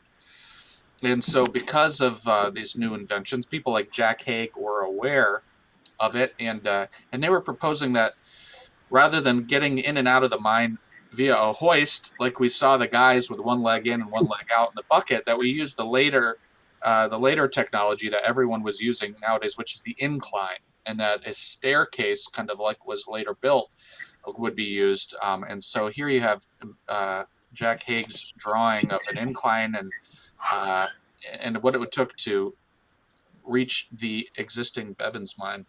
And then it sounds like, Ralph, you must have been on the team to survey the mine. And then, do I understand correctly that that is how Tom, you got involved too? Yeah. By the way, I was hired with George Kettner to do the surveying there. That was part of my study work. Got it. Then Ralph had asked me to assist him to do some surveying down there. And I think one of the things I know, the previous slide, we were looking at some relatively large rooms underground, but there were a lot of areas where we crawled through basically in our belly to do the surveying. And even to the point, we were using Stadia, even to the point where we had our engineering transit on the floors, set them on the floor because the rooms are so, ceiling was so short that you couldn't even set a transit up on a tripod. And areas where we couldn't even use a Stadia rod, we just have a measuring tape. So I'll say you guys used I remember you used a measuring tape because you couldn't get your Stadia rods down there. And yeah, used a tribrac, but not a tripod, right? I mean, that was yeah. So it was very interesting. Tom Hendrickson Jr. told me that it was a very slow process. that it was. Referring It was. to Kettler. Yeah, there were a lot of what we call coyote holes down here in Texas. I guess they're like badger holes up there, but they were very, very small. And those miners chased the ore around in very small areas, and they'd open up another small room, and they'd go back into another badger hole again, and it was pretty tough. It was slow. But because there were some other holes going into the mine that actually opened up into the mine, it was good because you could start at one shaft and go through the mine and then close out at the other shaft and get a shot up into the air so you could tie yourself off in the ground. And it might have been slow going, but it was pretty darn accurate for a bunch of guys crawling around with tape measures on their bellies in a hole in the ground. Yeah. To be able to plan where the digging had to start at the beginning, right? So for Jack's plan, you had to start at a particular point behind the mining museum. You got to start somewhere. You got to dig a hole, and you got to go down. You got to hope you come out at the right place, and they did. So it's a credit to the surveying work and the design that it worked. Very well said. So a sophisticated, really, piece of engineering here. I have a question for you. When you look at this survey map, we see the drill holes. Those must be those 9 exploration holes. One of which had air blowing down in on the west side. But then there's also these indications, these squares with the diagonal line, half black, half white, and those represent historic shafts. Is that correct? Yes. Correct. And what did those look like from the underside when you're in the mine? Well, the one on the upside there in the photo, that one they scraped along there with a cat loader, and nothing came down. So then they built a crib around it, a 6x6 crib, filled it with dirt right up to the ceiling. The idea that it would catch whatever comes down. Okay, I know what you're talking about. Okay.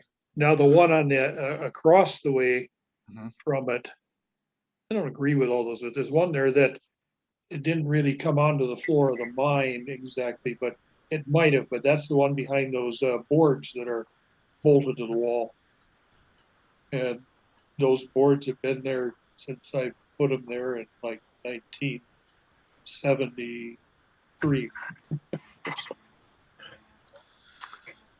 Got it. Use it for displays, right? The idea was to keep if those shafts slumped, and the one did slump on the surface for years, and it slumped, and next thing you know, then it got real dry in the summer. You might have had a green patch on the surface where the roots are getting down to the moisture down through the rock. But the one that's boarded up, that was just boarded up with the boards against the wall just to stop that from coming down, because we were trying to dig that out. We dig it out, we get 3 feet up and come back next day and it's down again. We kept doing this, and well, we're not going to create a whole nother shaft. We got to get going. We got other stuff to do. So I worked on that to get that done like that, and it was never intended to be that long. Those are 6x6 oak treated railroad ties that we had cut in half at Chandler's sawmill, and then we soaked the untreated face and working with pentachloride, something. Anyway, see, then the rumor always was that behind that is a pathway over to the Roundtree mine, and there's nothing to bear that out. And I was always going to set up a drill and drill through the wood near the top, and then see how far we could drill horizontally, and see what we hit. And then we were going to put some kind of supports up there so we could dig it out. Then it could have been a little display thing, but it never had it. Those projects always get put off by bigger, other quick, needier projects. We had gotten past the point. Well, and in hindsight, at the time, I can remember, the inspections and the survey and all the stuff that went on. But, Erik, in hindsight, for all the adventures and for all the fun we had, it's really better to have the safety regulations in place and to have it set up in a way that we know young people and old people can go down and enjoy it and know they're not going to be hit in the head with a rock, right? I mean, it's for all the trials and tribulations, I think things have really worked themselves out in a really productive way. Well, absolutely, and that's kind of what the records show as well, is that this feasibility study was very thoughtfully completed. That the survey was complete enough, and all of the design work, including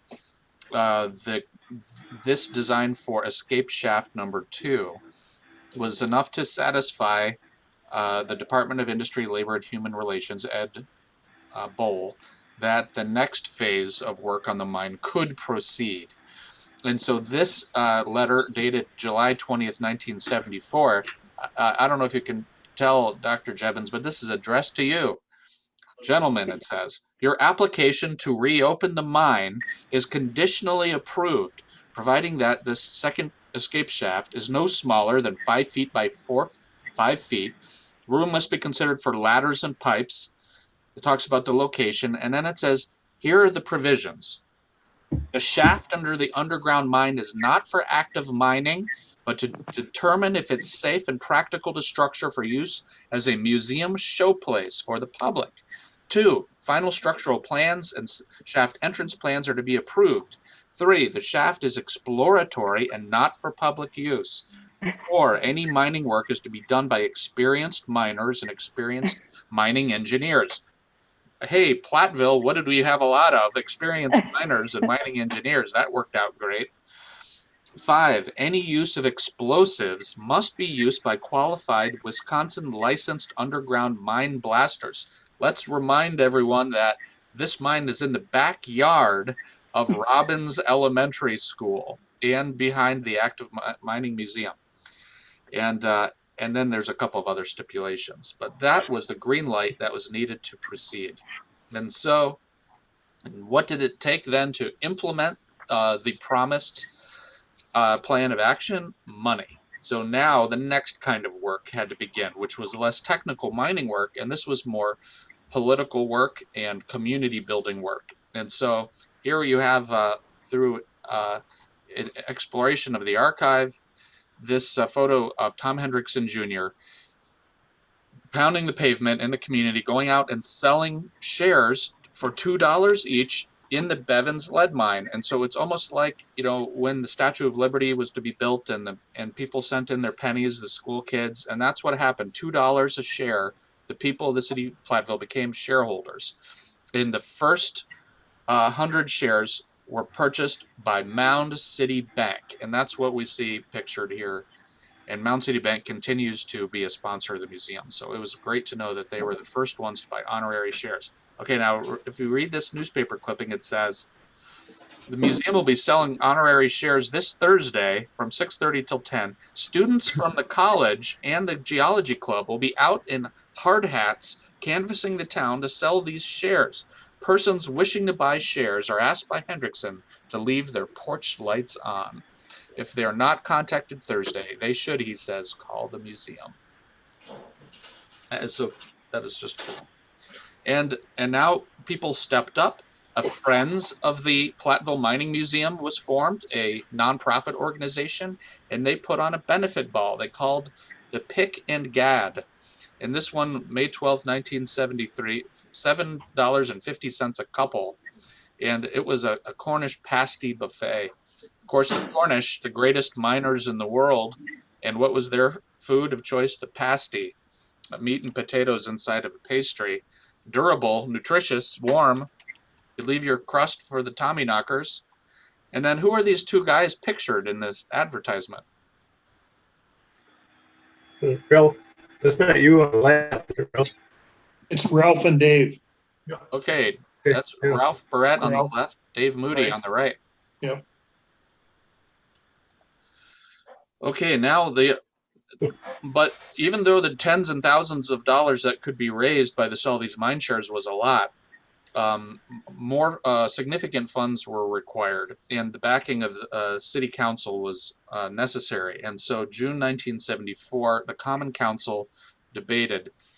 And so the question was, what was the exact figure that was needed to do this construction? And there was a real debate.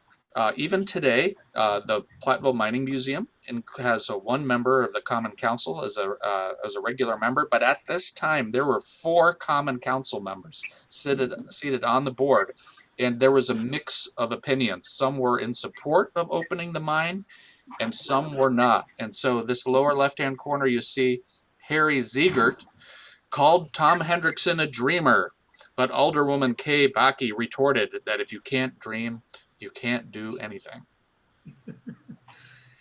And so what happened is there was a heated debate, and in a 4-3 vote, the council decided to delay talk of funding the mine. But the problem was they needed $5,400 immediately to complete this second shaft and to get that engineering in place. Otherwise, they were going to lose a whole year waiting for the next year. And so Bob Velzy steps up and personally donates the $5,400 to complete the construction of that shaft, thus saving the day and winning some political support. And so ultimately, September 10th, 1974, a referendum was put to the people of the city of Platteville, and apparently with a 75% of the vote, it was decided to fund the project. So the museum went from money poor to $200,000, no more, no less, to do everything that needed to be done. Harry, do you remember this? Yeah, it was a surprise to me. I was out of town when Tom went to the council meeting and said basically what we wanted was money to pay the engineer that already did the survey. And Harry said, well, Tom, how much would it cost to develop this mine? Tom says, well, that's why we want to hire this guy. He'd already done the work. We just want to pay him. And Harry said, well, Tom, would it cost $200,000? Tom said, well, I guess it might. Bang, referendum. And so it was a surprise to a lot of us.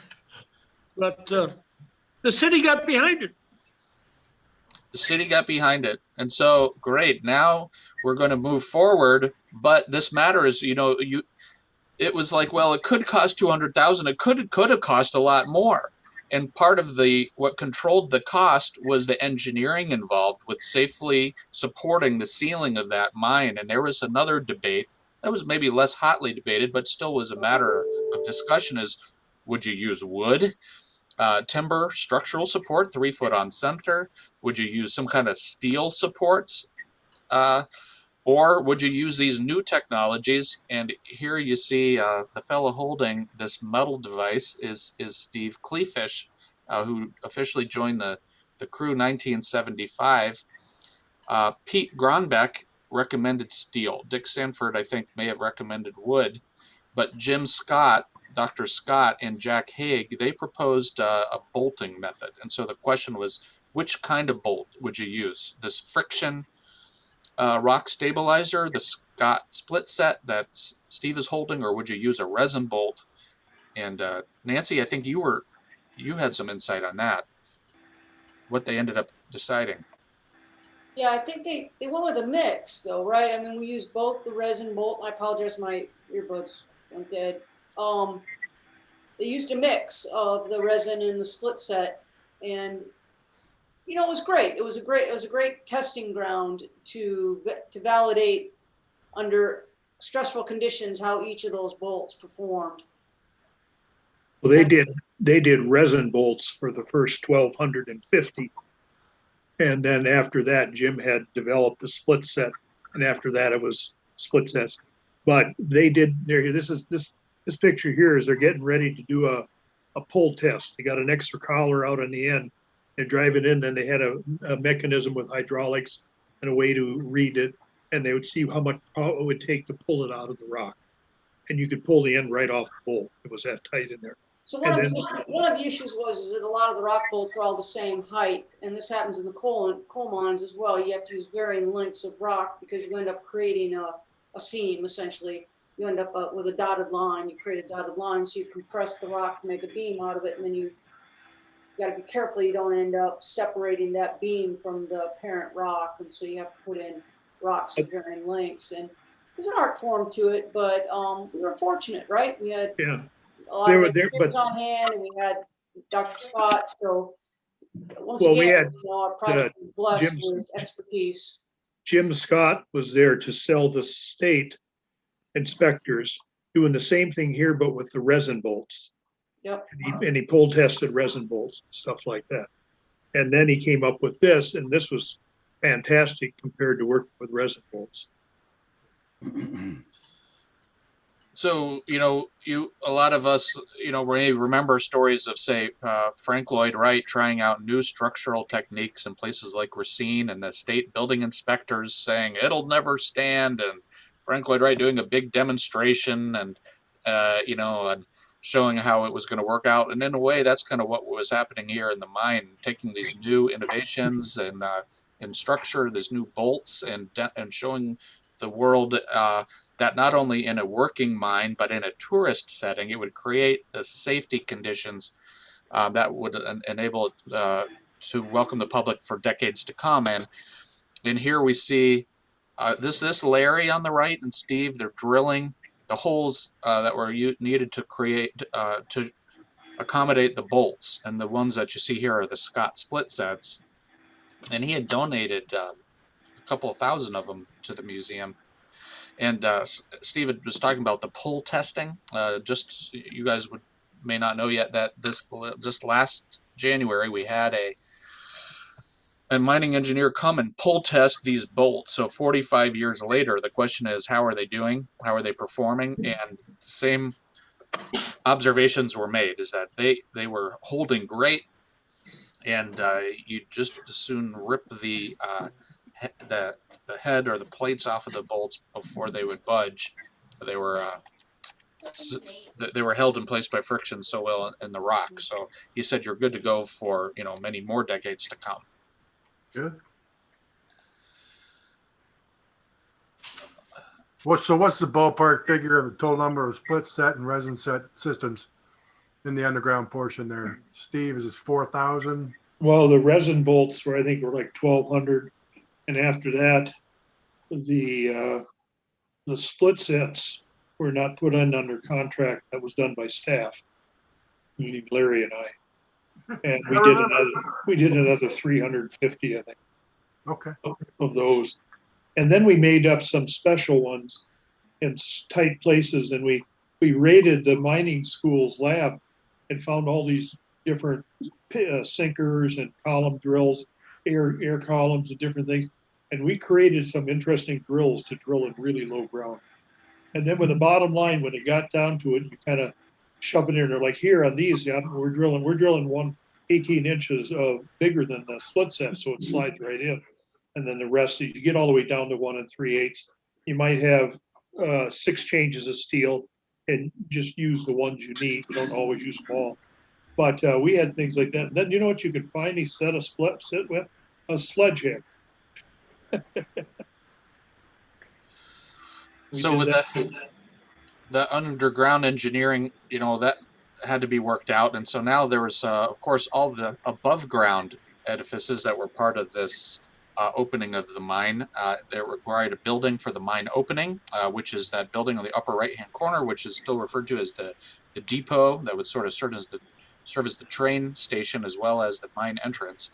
Then a wooden head frame building pictured on the lower right, and then the whole landscape architecture, if you will, that show, and you can see how the depot building connects up via that incline to the Bevans Mine at the south end of campus. So all the civil engineering work and the building design had to be done by somebody, and that was contract went to Dick Adams, a civil engineering professor on campus who was hiring other professors in a new venture called Southwest Engineering. So they did that design work, and according to Steve and others, when awarding then the contract to the builders, they only had $100,000 to work with, and no one contractor could build everything in budget. And so Dick Adams served as general contractor and did this extra work, finding more than one builder to take on different parts of the project. One company handling the roof bolting and installation of the incline, and then a different company building the buildings. And so thus they were able to kind of get it done within the budget and still saving a little bit aside for the train project later. So here you see this under construction. Nancy, I think you had a cool story about the blasting. Well, yet another part of the adventure, right? It's by then, of course, the project was under state regulation and following all of the correct procedures. But if you think back and you think in 2021 versus 1974 or 5, whenever this occurred, we're going to set off Class A explosives in a city behind an active elementary school. Sort of peak conditions for blasting licenses, you would think, right? And near 2 buildings that were not brand new buildings, right? Those buildings were not old. They're not young buildings. They're old buildings, and so sort of like doing the big dig in Boston, right? When you're going to dig underneath a 200-year-old building, it takes a special amount of skill, and I think it's pretty amazing when you think about the precision that went into this and how successful they were in making it happen. It's quite a marvel. And it happened in Platteville. Pretty amazing. A lot of it was due to, if you really look at it, from what I'm hearing, a lot of this rule following was all because of an unsanctioned canoe trip.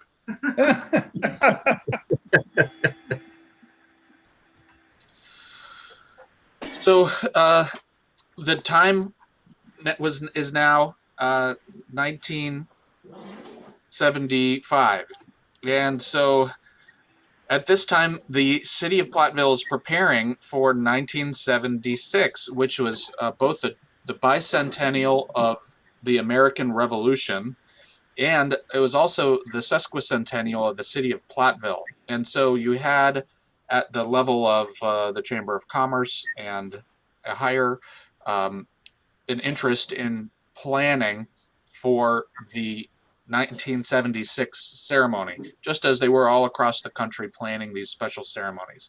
And so we had Roy Kopp, who sent a letter to the chair of to Kleefisch, the chair of the Republican National Committee, asking for a representative from the nation's capital to come and be part of Platteville's special celebration. And so it was determined that the head of the Secretary of the Interior Department's Department of Mining, Bureau of Mining, would be sent to Platteville for the special ribbon cutting if the mine could be completed in time, or 1976. Thomas Falke was going to be sent.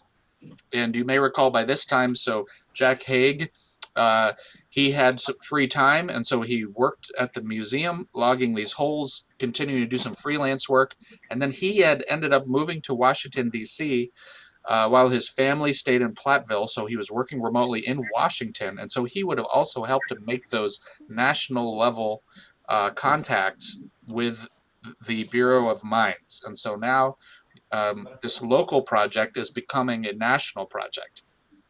Around this time, there were changes to the team. Now, the background of this photograph is red because this was printed inside that City of Platteville Sesquicentennial booklet shown on the previous page. And so here you have the new team. You've got Harriet Burris on the team in the middle. You've got Steve Kleefisch on the right as operations manager, and boy, does he clean up well. I think he looks awfully snappy in his tie there. And now you have a new fellow on the left, and this is Keith Spelum. So it was decided around this time that the museum needed someone with greater responsibility than merely a curator, needed a director. And though the board had unanimously selected Tom Hendrickson for that role, he had moved to Colorado to, he had the position at a mining museum there. His wife had accepted a teaching position, and so he moved to Colorado. And thus, a job was posted, and they wanted a person who had promotion experience to help with some of the advertising and publicity kinds of responsibilities that a museum needs to succeed, and thus they hired Keith Spelum. But before he was onboarded, they needed kind of an interim, and so my understanding is that Harriet stepped down from the museum board for 6 months, and so she is actually the first museum director. She accepted that position 20 hours a week at $5 an hour. So she was the first museum director, and then December of that year, Keith Spelum was hired, and then he worked for the museum in the big bicentennial year when the museum opened the Bevans Mine in the backyard. And so there were these great invitations that were sent out to all over the city to commemorate the bicentennial year. That included a pancake breakfast at 8 a.m., a morning parade down Main Street, and a dedication program at noon back at the museum. And then afternoon programs were planned by the Platteville Bicentennial Sesquicentennial Committee. And so here we see at the podium, who is at the podium here? I'm pretty sure that's Roy Kopp. So Roy Kopp, the Platteville citizen we talked about earlier, and then you see some other prominent local people in the background. You see the city band playing. It was really quite a to-do.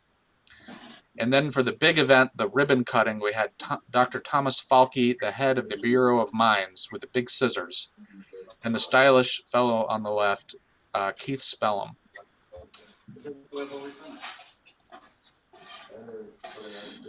To round out the celebrations, the children of town put on a play, a musical, in fact, underground in the Bevans Mine.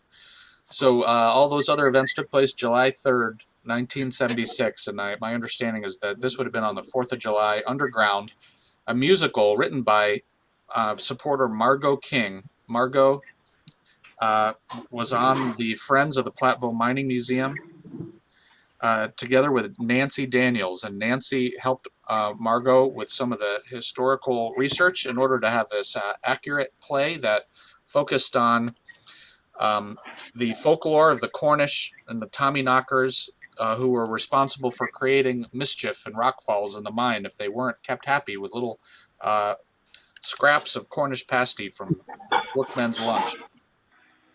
And one of the songs in it was "Lead, Beautiful Lead." In fact, I met Margot King here recently, and she's still living, and her daughters are really very fondly remember this period of time. They remember the 70s, and they were able to find a copy of the score, including all the music and the script for this play, and we are looking into the possibility of putting it on again later this year. Oh, wow. That's great. So another thing that happened is Ken Camps on the museum board, who was a member of the Platteville Optimist Club, went to the Optimists and helped to obtain the funding necessary to purchase this piece of equipment that had been found. Ken or Harry, would you be interested in saying a few words about the train? It was a great thing that the Optimist did. I'm not sure where Tom found that train, but those are my kids on the train and the Walters kids. Okay. It was, I think, a great addition. The train was found on Andy Banfield's property. Just off of 8081 and south. So in order to make this go, it required, it sounds like Tom Hendrickson had to make a deal with Andy Banfield for the train. And then we needed someone with the know-how to get this train running again. So as I understand it, Steve, you were the one who made that happen. And how? Well, I did, but the Optimist provided the money to buy it. Optimist provided the money. Now, what did it take to get this train running, and how did you build the track? Oh boy. Well, Briefly, it's 8 o'clock. it took a couple of years. It's what it took. So, the museum director, Keith Spelum, wanted it at the museum for the opening of the mine. So I had put the engine in it, the engine I was going to use, and we kind of got it together looking like that. And then I got it up to the road where my house I was renting. It was on Broadway, and Lenny Lonsberg Jr. came in there with a Caterpillar, and he picked that thing up and put it on a lowboy, and they took it over to the museum, and we put it on about 60 feet of track right along the sidewalk on Virgin Avenue, and it sat there. And finally, we made a sled for it with winches and trucks, and gosh, I did all kinds of stuff. We managed to skid that thing around the yard in the museum and get it into it's actually underneath the grizzly bars in the head frame, but we always called it the train shop. When I got it in there, that's when work really started on it. And a lot of people were involved with it. There were some talented people that helped me are now gone. Vern Wilkinson, but Frank was there working on it. And Larry Astrick worked on it. Tom Hendrickson worked on it. A lot of us worked. And it took a long time to lay the track. We had the track going the next year, and the track went around the head frame. It did not go down in the yard. That was next year. And we built the cars there. We went up to Bessemer, Michigan to get the cars, chassis and that stuff, brought them down here. Tom Hendrickson drew up the basic car design, how he wanted it to look and how many people and that. And then we started building.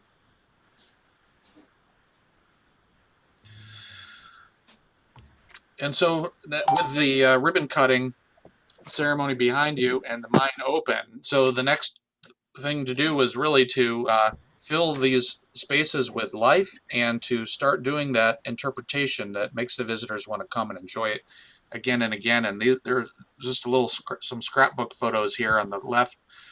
We've got Frank Byrne as a young man, as a tour guide, showing how the ore can would be dumped and what it was like to run the hoist.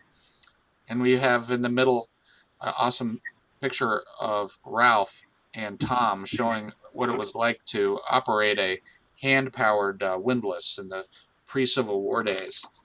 And on the right, you've got Ralph again and David Moody demonstrating how you drill a hole in the pre-Civil War days, doing double jacking work, swinging a hammer and turning a drill steel. But what strikes me is that these individuals were not only, they weren't actors. These were the guys who actually did the physical work, who actually built the mine, who are also doing the interpretation. These young guys, students or just after being students, are bringing this knowledge to the public. It was really amazing. Yeah, it was a unique opportunity because of our physical labor investment in helping develop the place, to be able to tell the stories it was developed to tell. And that shot there, I recall, because you don't think about all that goes into developing a project like this. I mean, after the hard work gets done, the understory is the interpretation on top. And you got to figure out things like, you know, pedestrian traffic and timing, people movement, and how not to run into each other, and that kind of basic stuff. That photo there, I would save just so my kids will believe them when I told them I had a 32-inch waist once. But I recall that being like the middle of the tour, you know, and we'd start at the front of the rock school, and then kind of move in toward the exhibit area and tell the story there about what they're going to see. And then about that time, we would move out to the head frame, do the interpretation out there when, you know, when the group behind us would be getting to the end of their interior tour. And then we would go down underground and finish up the tour under there, and end up, after having them exhausted from coming back up the steps, invite them to rest and by all means go visit the gift shop. There was a time when Frank was underground with a group tour, and I was down there working with a crew, and we didn't hear him come in, and the language got kind of foul back where we were working with falling rocks. And we thought, oh gosh, Frank's out there with a tour, and he says, "You hear that? I think those are the Tommy knockers." A lot of ad lib involved, you know. There was such a wide variety of lore and technical information, and the challenge of combining those in an entertaining fashion. You got to pick and choose which venues you want to talk about, depending upon the interest level of the group you're talking to. And I'll remember early on, and if I'm not, I think it's correct that the first full tourist season, traditionally Memorial Day, was 77, and it was not too far into it. And I hadn't given been that many tours by that point because I'd only been there a half a year. But I was in the middle of a tour, and we got into the big open area, and I heard a clanking, and I heard some muttering, and I look up the main shaft.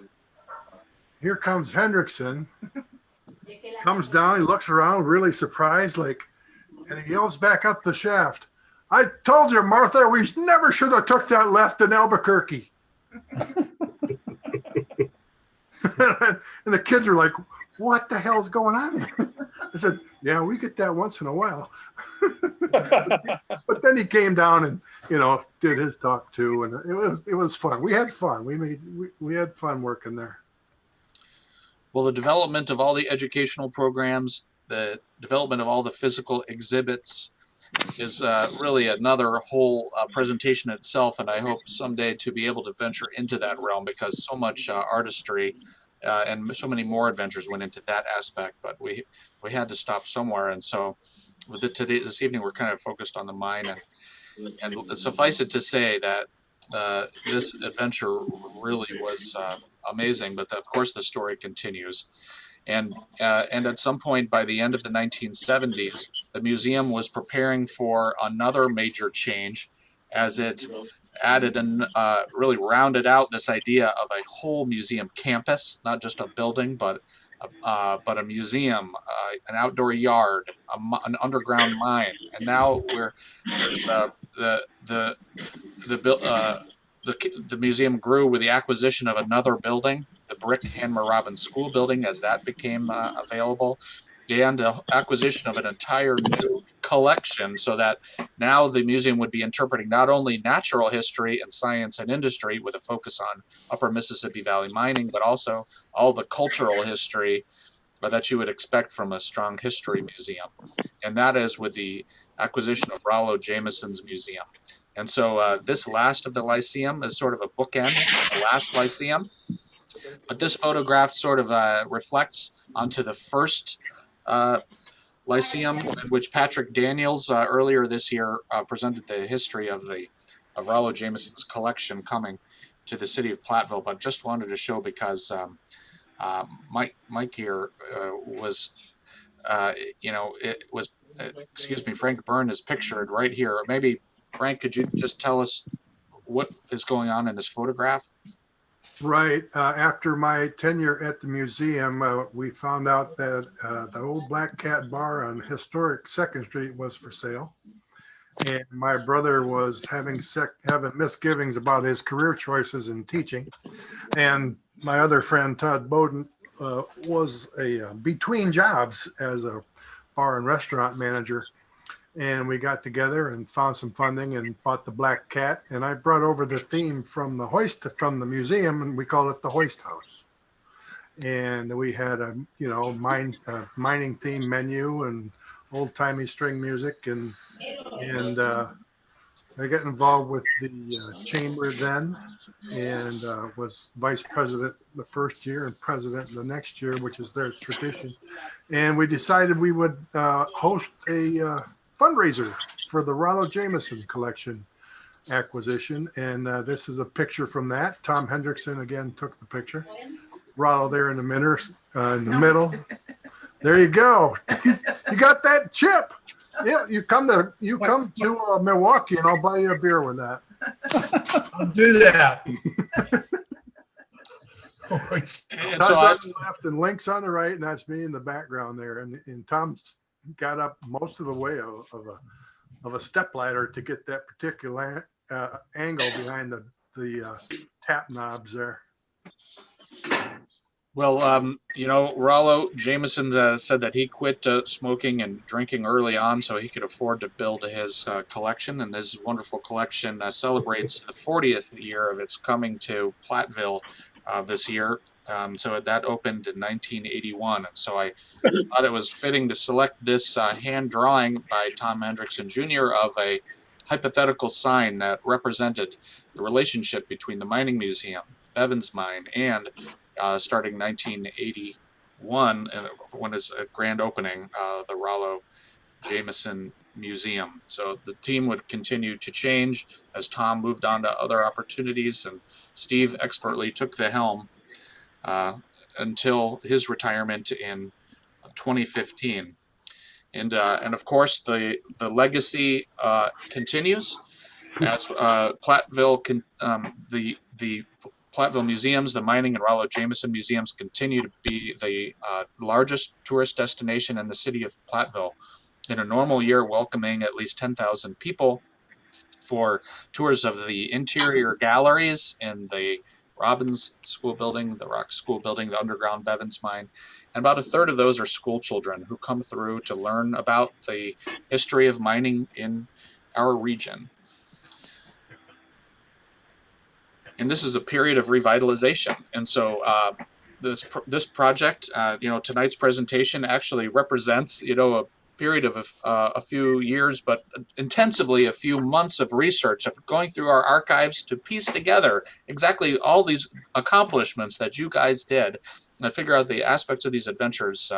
Now 45 years, it was 50 years ago that Mining Museum was finished, 45 years ago the underground mine was open to the public, 40 years ago the Rollo Jameson. And so last spring, for the first time since 1978, in part with support from the optimists and many others, we were able to sandblast and restore the finish on the mine train and mechanically restore that Chevy straight six engine that Steve put in so many years ago. And so it runs better than it has before. People still love the train ride in the mine tour as a part of their museum visit. Many other exciting things in store, but I would say that the most interesting and exciting thing is that we're working to better integrate again the two distinct aspects of our museum's identity, and that's the humanities aspect of history and human culture, but also the STEAM, the science, technology, engineering, arts, and math aspect of the early mining museum. And so this place-based approach is designed to celebrate human ingenuity, inquiry, enterprise, and development, what we might call the pioneering spirit in the context of this driftless region over a long timeline. So I invite all of you to stay up to date on what we have in store for this special milestone year of anniversaries, to keep in touch certainly with me personally, but also, of course, on our website, www.mining www.jameson.museum. Today, in addition to the support of the City of Platteville, we remain one of Wisconsin's few municipal museums, but we enjoy the very significant support of a 501c3 nonprofit called the Friends of the Mining and Rollo Jameson Museums, who are responsible for all of our fundraising, as well as cultivating a base of support of volunteerism. And in general, thanks to the planning that's underway, not only interpretive planning, but also the master planning to revitalize all these spaces and keep them welcoming for generations to come. We're working on defining a capital campaign with the broad goals of preserving the museum campus, including the mine, stewarding the heritage collection, of which we have well over 45,000 objects spanning the time period of 13,000 years old through the 1970s, as well as curating lifelong learning. And so could not be more grateful to all of you for laying the groundwork for making what is a museum that has a long life ahead. Could not be more grateful to you for being here, and I'd like to thank all of those who helped to make this presentation possible, including volunteer Gene Verger, who did most of the archive searches that turned up a lot of the photographs, newspaper clippings that we viewed, as well as our collections team, Rachel Vang, but Sherry Hall, who spent countless hours over a matter of a couple of weeks scanning all of Tom Hendrickson's Jr.'s negatives and photographs that showed a lot of those very first ever photos underground in the mine. So with that, I say thank you again, and why don't we take a few of these questions from people who have submitted them via Q&A. Patrick Daniels asks if Roy Kopp is related to Gail and Wes Kopp, and I hope someone can answer that question because I don't know. Does anyone know about the relationship of the Kopps? Hopefully someone can put that in the Q&A. I'll bet somebody on the chat knows. Yeah. In the Q&A knows who it is. I certainly don't know for sure. We don't know. I don't remember any discussion with Gail or Wes that would make that connection. Got it. Amy Haig has a question for Nancy. How did your involvement with the museum influence you in your future career as a woman in a male-dominated profession, if it did? I think it's the sense of community, right? So the City of Platteville, the businesses, the students, the faculty, all created a community, a nurturing community, a supporting community for not only the museum, but for everyone that worked there. And I think one of the things I learned from that experience and have carried forward in my life is that it's very important for all of us to have our community. It's very important to be supportive of the communities around you, and it's very important to be part of and participate in community. And I think without that, no one can do it alone. And this experience with the Mining Museum and my upbringing in Platteville in general has taught me that. And Erik, I think you have done a fine job of rekindling that spirit in Platteville and around the museum. I'm thrilled to see the participation across the country and the world, really, because the mining engineering program is a worldwide program. There's no place in the world you can go and not find a UW Platteville graduate. And you have done an excellent job of building on that fertile ground to rekindle and grow our community. And thank you for that. Many thanks. That's very kind. A good answer, but you deflected in part some of the question in order to pay those compliments, and because you've gone on to an illustrious career, not only in the mining industry but also transitioning into GIS. And what are some of the things that you're up to now? Are you still in the teaching area as well as a technical area? Yes, both. Doing a little teaching, doing a little tech work. Trying to be a part of my community here in South Carolina, all of those things. So again, it all comes from that foundation from Platteville. Fabulous. Now, Ray Richardson, who lives in Colorado, is tuning in from there. He thinks that indeed was Pete Gronbeck in the red hard hat with his hand on the ladder underground. So thanks for that, Ray. Nancy Daniels writes that she was on the museum board with Harriet Burris and Harry Jebens in that time period of 76 or so to 1980. So she says, great to see you, Harry, and hear about the very beginnings of the mine. Nancy Keyes writes from Delafield, Wisconsin. She'd like to keep in touch. And she was also on the board. She was on the board of the Platteville Mining Museum back in the day, and I think may have been part of planning those pick and gad balls that were so helpful in the fundraising in those early days. So thank you, Nancy, for tuning in. Okay, the Verger family asks, so what kind of campaigning, if any, was there either for or against the referendum? Do you remember that, Harry? I don't think there was any organized opposition. We had pretty strong support. In the Optimist Club was George Luthane. He kind of ran the shopping news. His wife, family sort of ran the Platteville Journal. So we had a lot of good press. Okay. But Tommy did a lot of work. I mean, he went to all the schools thinking that the children would influence their parents to vote. We had buttons that we wore. Okay. I don't think it was a gamble. It wasn't a chance, right? Like it was the museum board. I remember Nancy Keyes was real involved in it, and Nancy Daniels, I think, as well. But we were I can remember being pretty proactive in terms of reaching out to people to get them engaged because we didn't want to risk a no vote, right? It was the stakes were too high. So I think there was some behind the scenes groundwork that was done. And certainly having the geology club and the miners go door to door, getting the $2 shares was pretty innovative, right? I mean, sort of trick or treat for the mining museum, Yep. But it was pretty active. It was very innovative. It was a great idea. I mean, not only the face-to-face contact, but because of the, again, I think Tom was such a great artist that now that share itself became an object of art that you'd want to hang on to. And people still have those certificates today, and they really kind of took pride in them. Many of them had them on their wall for years and years, or still have it in the. Hey, we're from Wisconsin. We fund our football team that way, so certainly we can fund our museums this way. Exactly.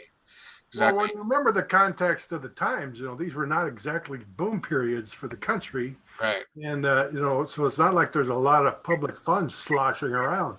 So it was really kind of extraordinary to get such an overwhelming promotion. But there's other things going on in the region too. Right. I mean, for goodness sake, and Schellsburg had a mine, and Schellsburg's just Schellsburg. Platteville should have a mine too. Right. And look at how Galena's cleaning up on the tourism business. For goodness sakes. And don't forget Mineral Point, right? right? Do that, I mean, there was a lot of that thinking being in the chamber, I know. Yeah, I'm glad you brought that. I almost forgot Mineral Point, but around this time, also Pendarvis, one of the Wisconsin historical sites, was working on opening an underground mine, or was laying the groundwork for possibly opening that Merry Christmas mine up across from Pendarvis. And so Platteville really kind of scooped the Wisconsin Historical Society, and they shelved their idea to open that mine because we did it here in Platteville, which is kind of interesting. Yay, Platteville. Okay, Tom. Well, I live in Mineral Point. I like Mineral Point too. But, so do we. But hey, you guys, in Platteville, we had the school, mining school, and all the know-how and the can-do spirit right here. And so, yeah, when you don't have a lot of money, but you've got the know-how and the spirit, you just do it yourself. And that's what we did. Tom Young says that around 2015, Tom Young, I love Tom Young, he says he worked with Steve to replace the 30-inch shaft ladder into the mine after about 40 years because the vent fan circulates that moist air continuously through that shaft. Finally, after 40 years, it had begun to corrode. So he asks, how does the museum check for rust and safety going forward? And that's a great question. We do have a strong safety program, and I personally, I did my MSHA new miner training in 2006. I never worked underground in a real mine, but I did work on open pit, and so I go down And also we have a museum tech who does any necessary scaling. Thankfully, the engineering is so good because the mine served as a living laboratory for so many decades with the mining students as well as the museum staff and professionals going and drilling the holes and bolting almost every 18 inches in some areas, that it's so safe. You know, that's really built to last. And we did have the mining engineer do the pull testing last year to see if the rust on the surface of the plates and the bolts was anything we needed to worry about. And it turned out that was very superficial rusting. It's not going down deep. And we do inspect things. You know, we constantly are maintaining the lighting down there. In fact, we're doing some new circuit replacement right now. We keep an eye on the metal features. So there is actually a lot of safety stuff that happens behind the scenes that if we do it right, the public never has to know about. But it's important to know that it is being done. Tom Young also says, thanks so much for gathering these people to remember and document so much history. So you see, you're appreciated. Okay, the Verger family asks, what was originally in the gift shop? Oh, I can take that one. We had, and I just picked one up the other day when I visited, that map of the upper Mississippi Valley lead region from 1829 or whatever it was. Yeah, the Chandler map. I remember when the first shipment of those came in. I just bought my first one last week. But we had belt buckets commissioned with the logo, T-shirts, keychains, gift shop type stuff. I don't know that we sold mineral samples so much. You did. What's that, Steve? You did sell mineral samples. Oh, okay. And that kind of stuff, because there were plenty to sell at the time. It was a small shop. It was what, Steve? That front right room is not even 20 by 20, right? Right. Right in there. And we did have that massive old cash register. It is a museum piece in itself. I don't know if it was functioning, but it did have a functioning drawer, so we didn't make change out of it. It's still probably there, but not being used, I don't think. Yeah, I spotted it in the Still have basement. that. There's a beautiful brass plate, brass cash register. Yes, we still have. Yeah, but the problem is it wasn't full brass. It was brass, but then it was painted, and it was the Byrne clothing store cash register. And if you go back to the head frame, there's a box in there with firewood for that stove that's in there. That's the box the cash register came in, because the Bergs never threw anything out. So there's a lot of the clothing on the mannequins, right? There was clothing from the mannequins that came from the clothing store, yes. But I gotta one thing I gotta remind you of though, and that is that Isla Butterworth, who's I believe still in Platteville, made the chamois cloth Indian or Native American clothing from the mannequins. So I think was there a Gips clothing store or something like that, and they may have surplus some mannequins. And I can remember Tommy and I were cutting them and bending them into the shape that they were doing hand smelting in a display that looked like an atomic bomb had gone off in the background. Isla Butterworth measured those mannequins after we had reshaped them and handmade the chamois cloth costumes for that exhibit. Oh, it's a classic exhibit.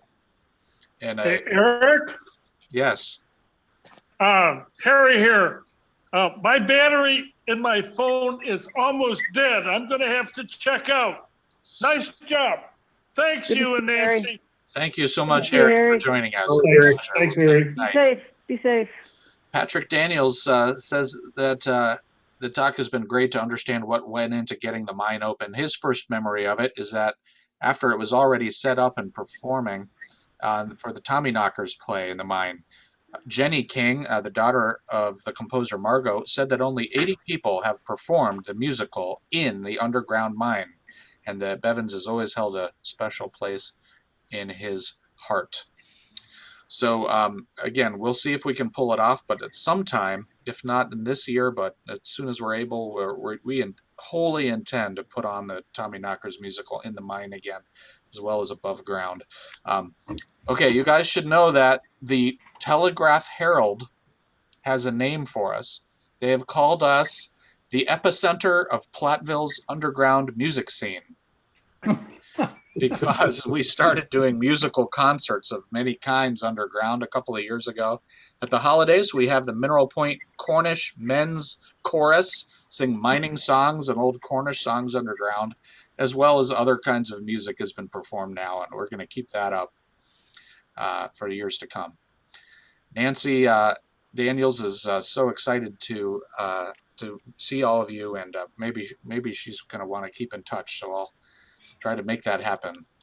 Patrick asks if Ralph would be kind enough to speak a bit about what you had to do after the flood in 1993.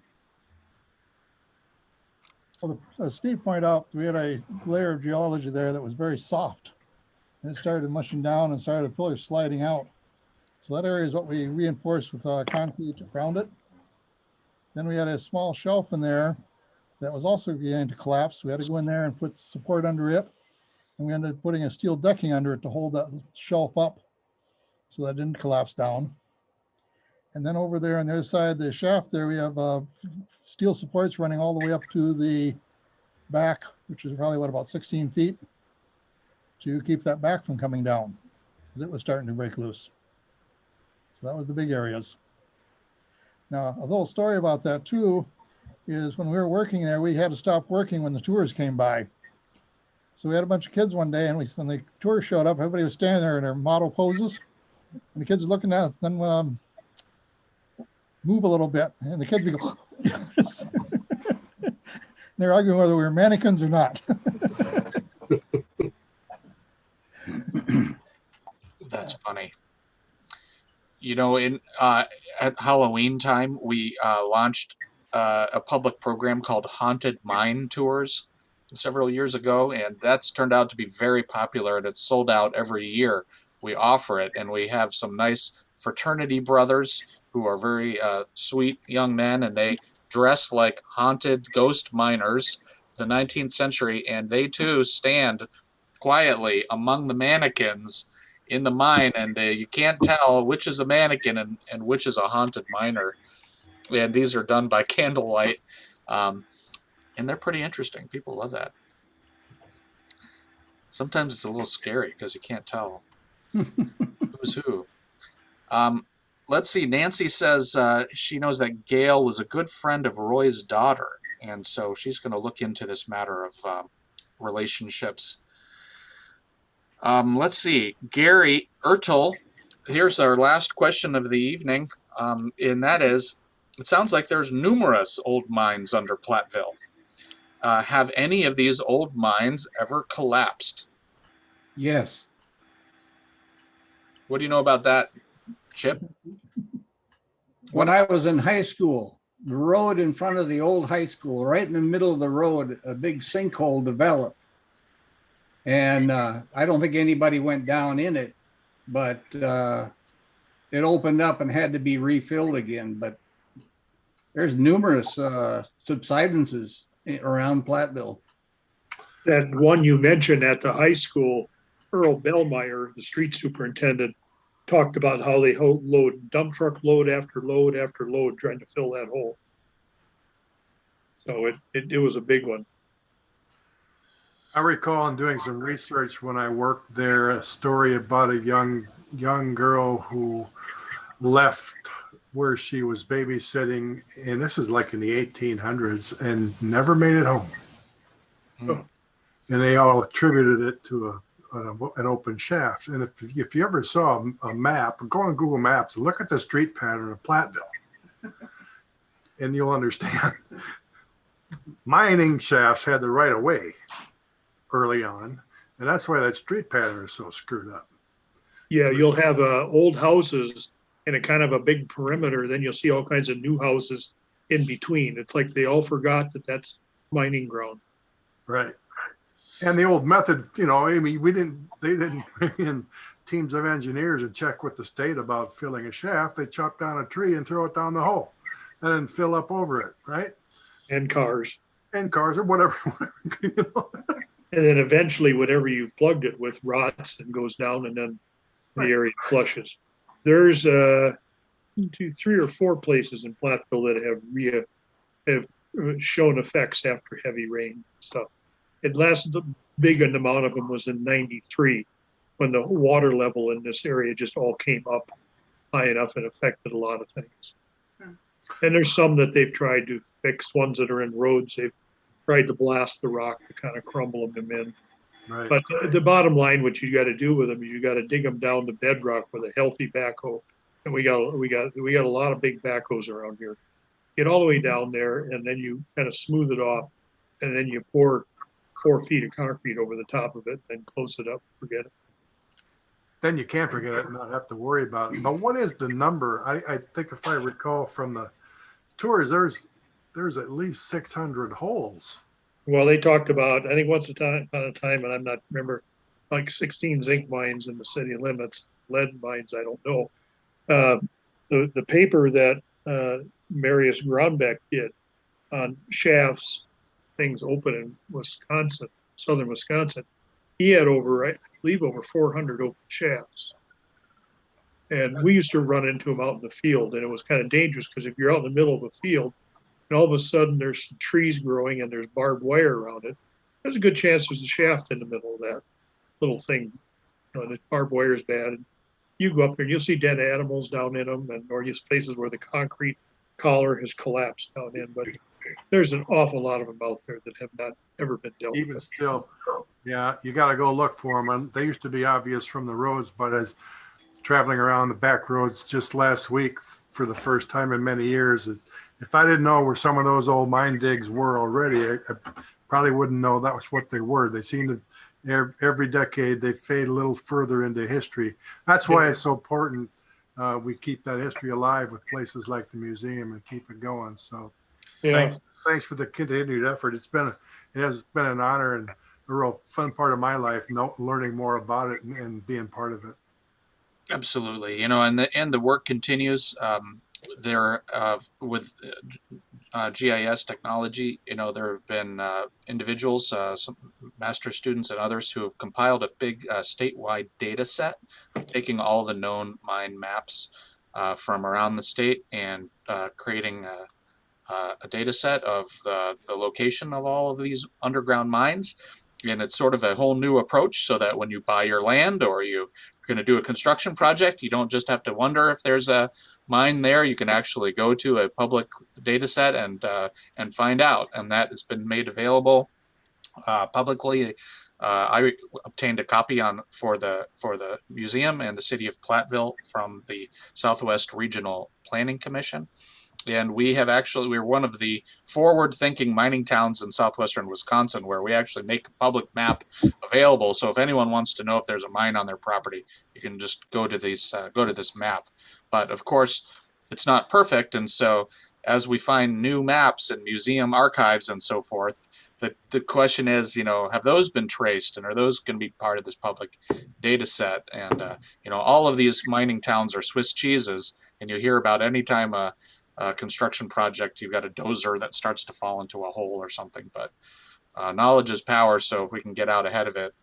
Well, the problem in Platteville what I had was I'd always hear about it after they found something and covered it in because they didn't want anybody to say you can't close that, we could keep it open.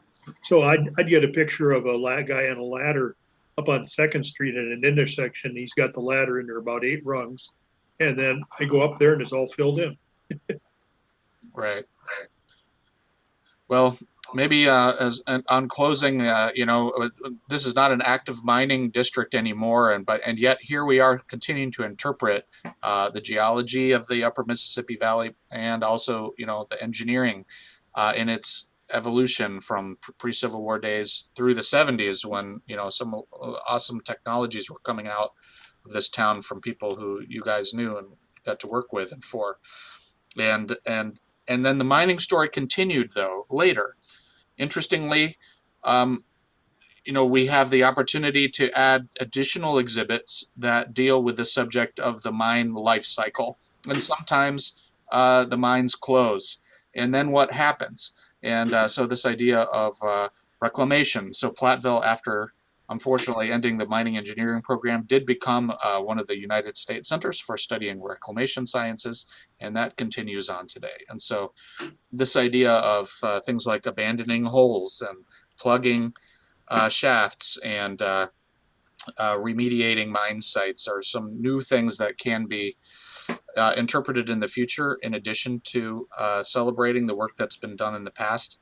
And frankly, as the last institution in the state, really practically, for educating members of the public on this industry, a lot of eyes are on us as to what we're going to do in the future and how to responsibly present this industry to Wisconsin and the world. And so I really personally look forward to seeing what we're able to accomplish in the future, especially if we continue to have friends like you, who were here when it started. And so I look forward to the adventure continuing in the decades to come. And I hope that this, our meeting and having this little reunion, is just prologue to good things to come. And I look forward to keeping in touch with all of you. Could not be more grateful for your being here today.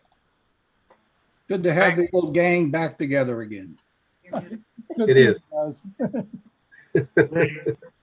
Well said. And thanks to all who are still enjoying this presentation. We went a little long. I thought it was fun. Hopefully it was worth it. Again, great to be with you guys, and I'll just say goodbye for now. Bye, Eric. I know. Thanks. See you at the Bye, ball. everybody. Thank you.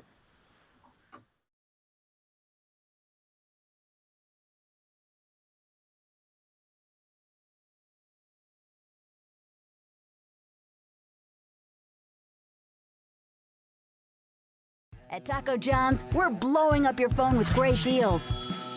The only problem is how many there are. Crunching, crunching, crunching, crunching, crunching. Sorry, not sorry. Taco John's, bigger, bolder, better.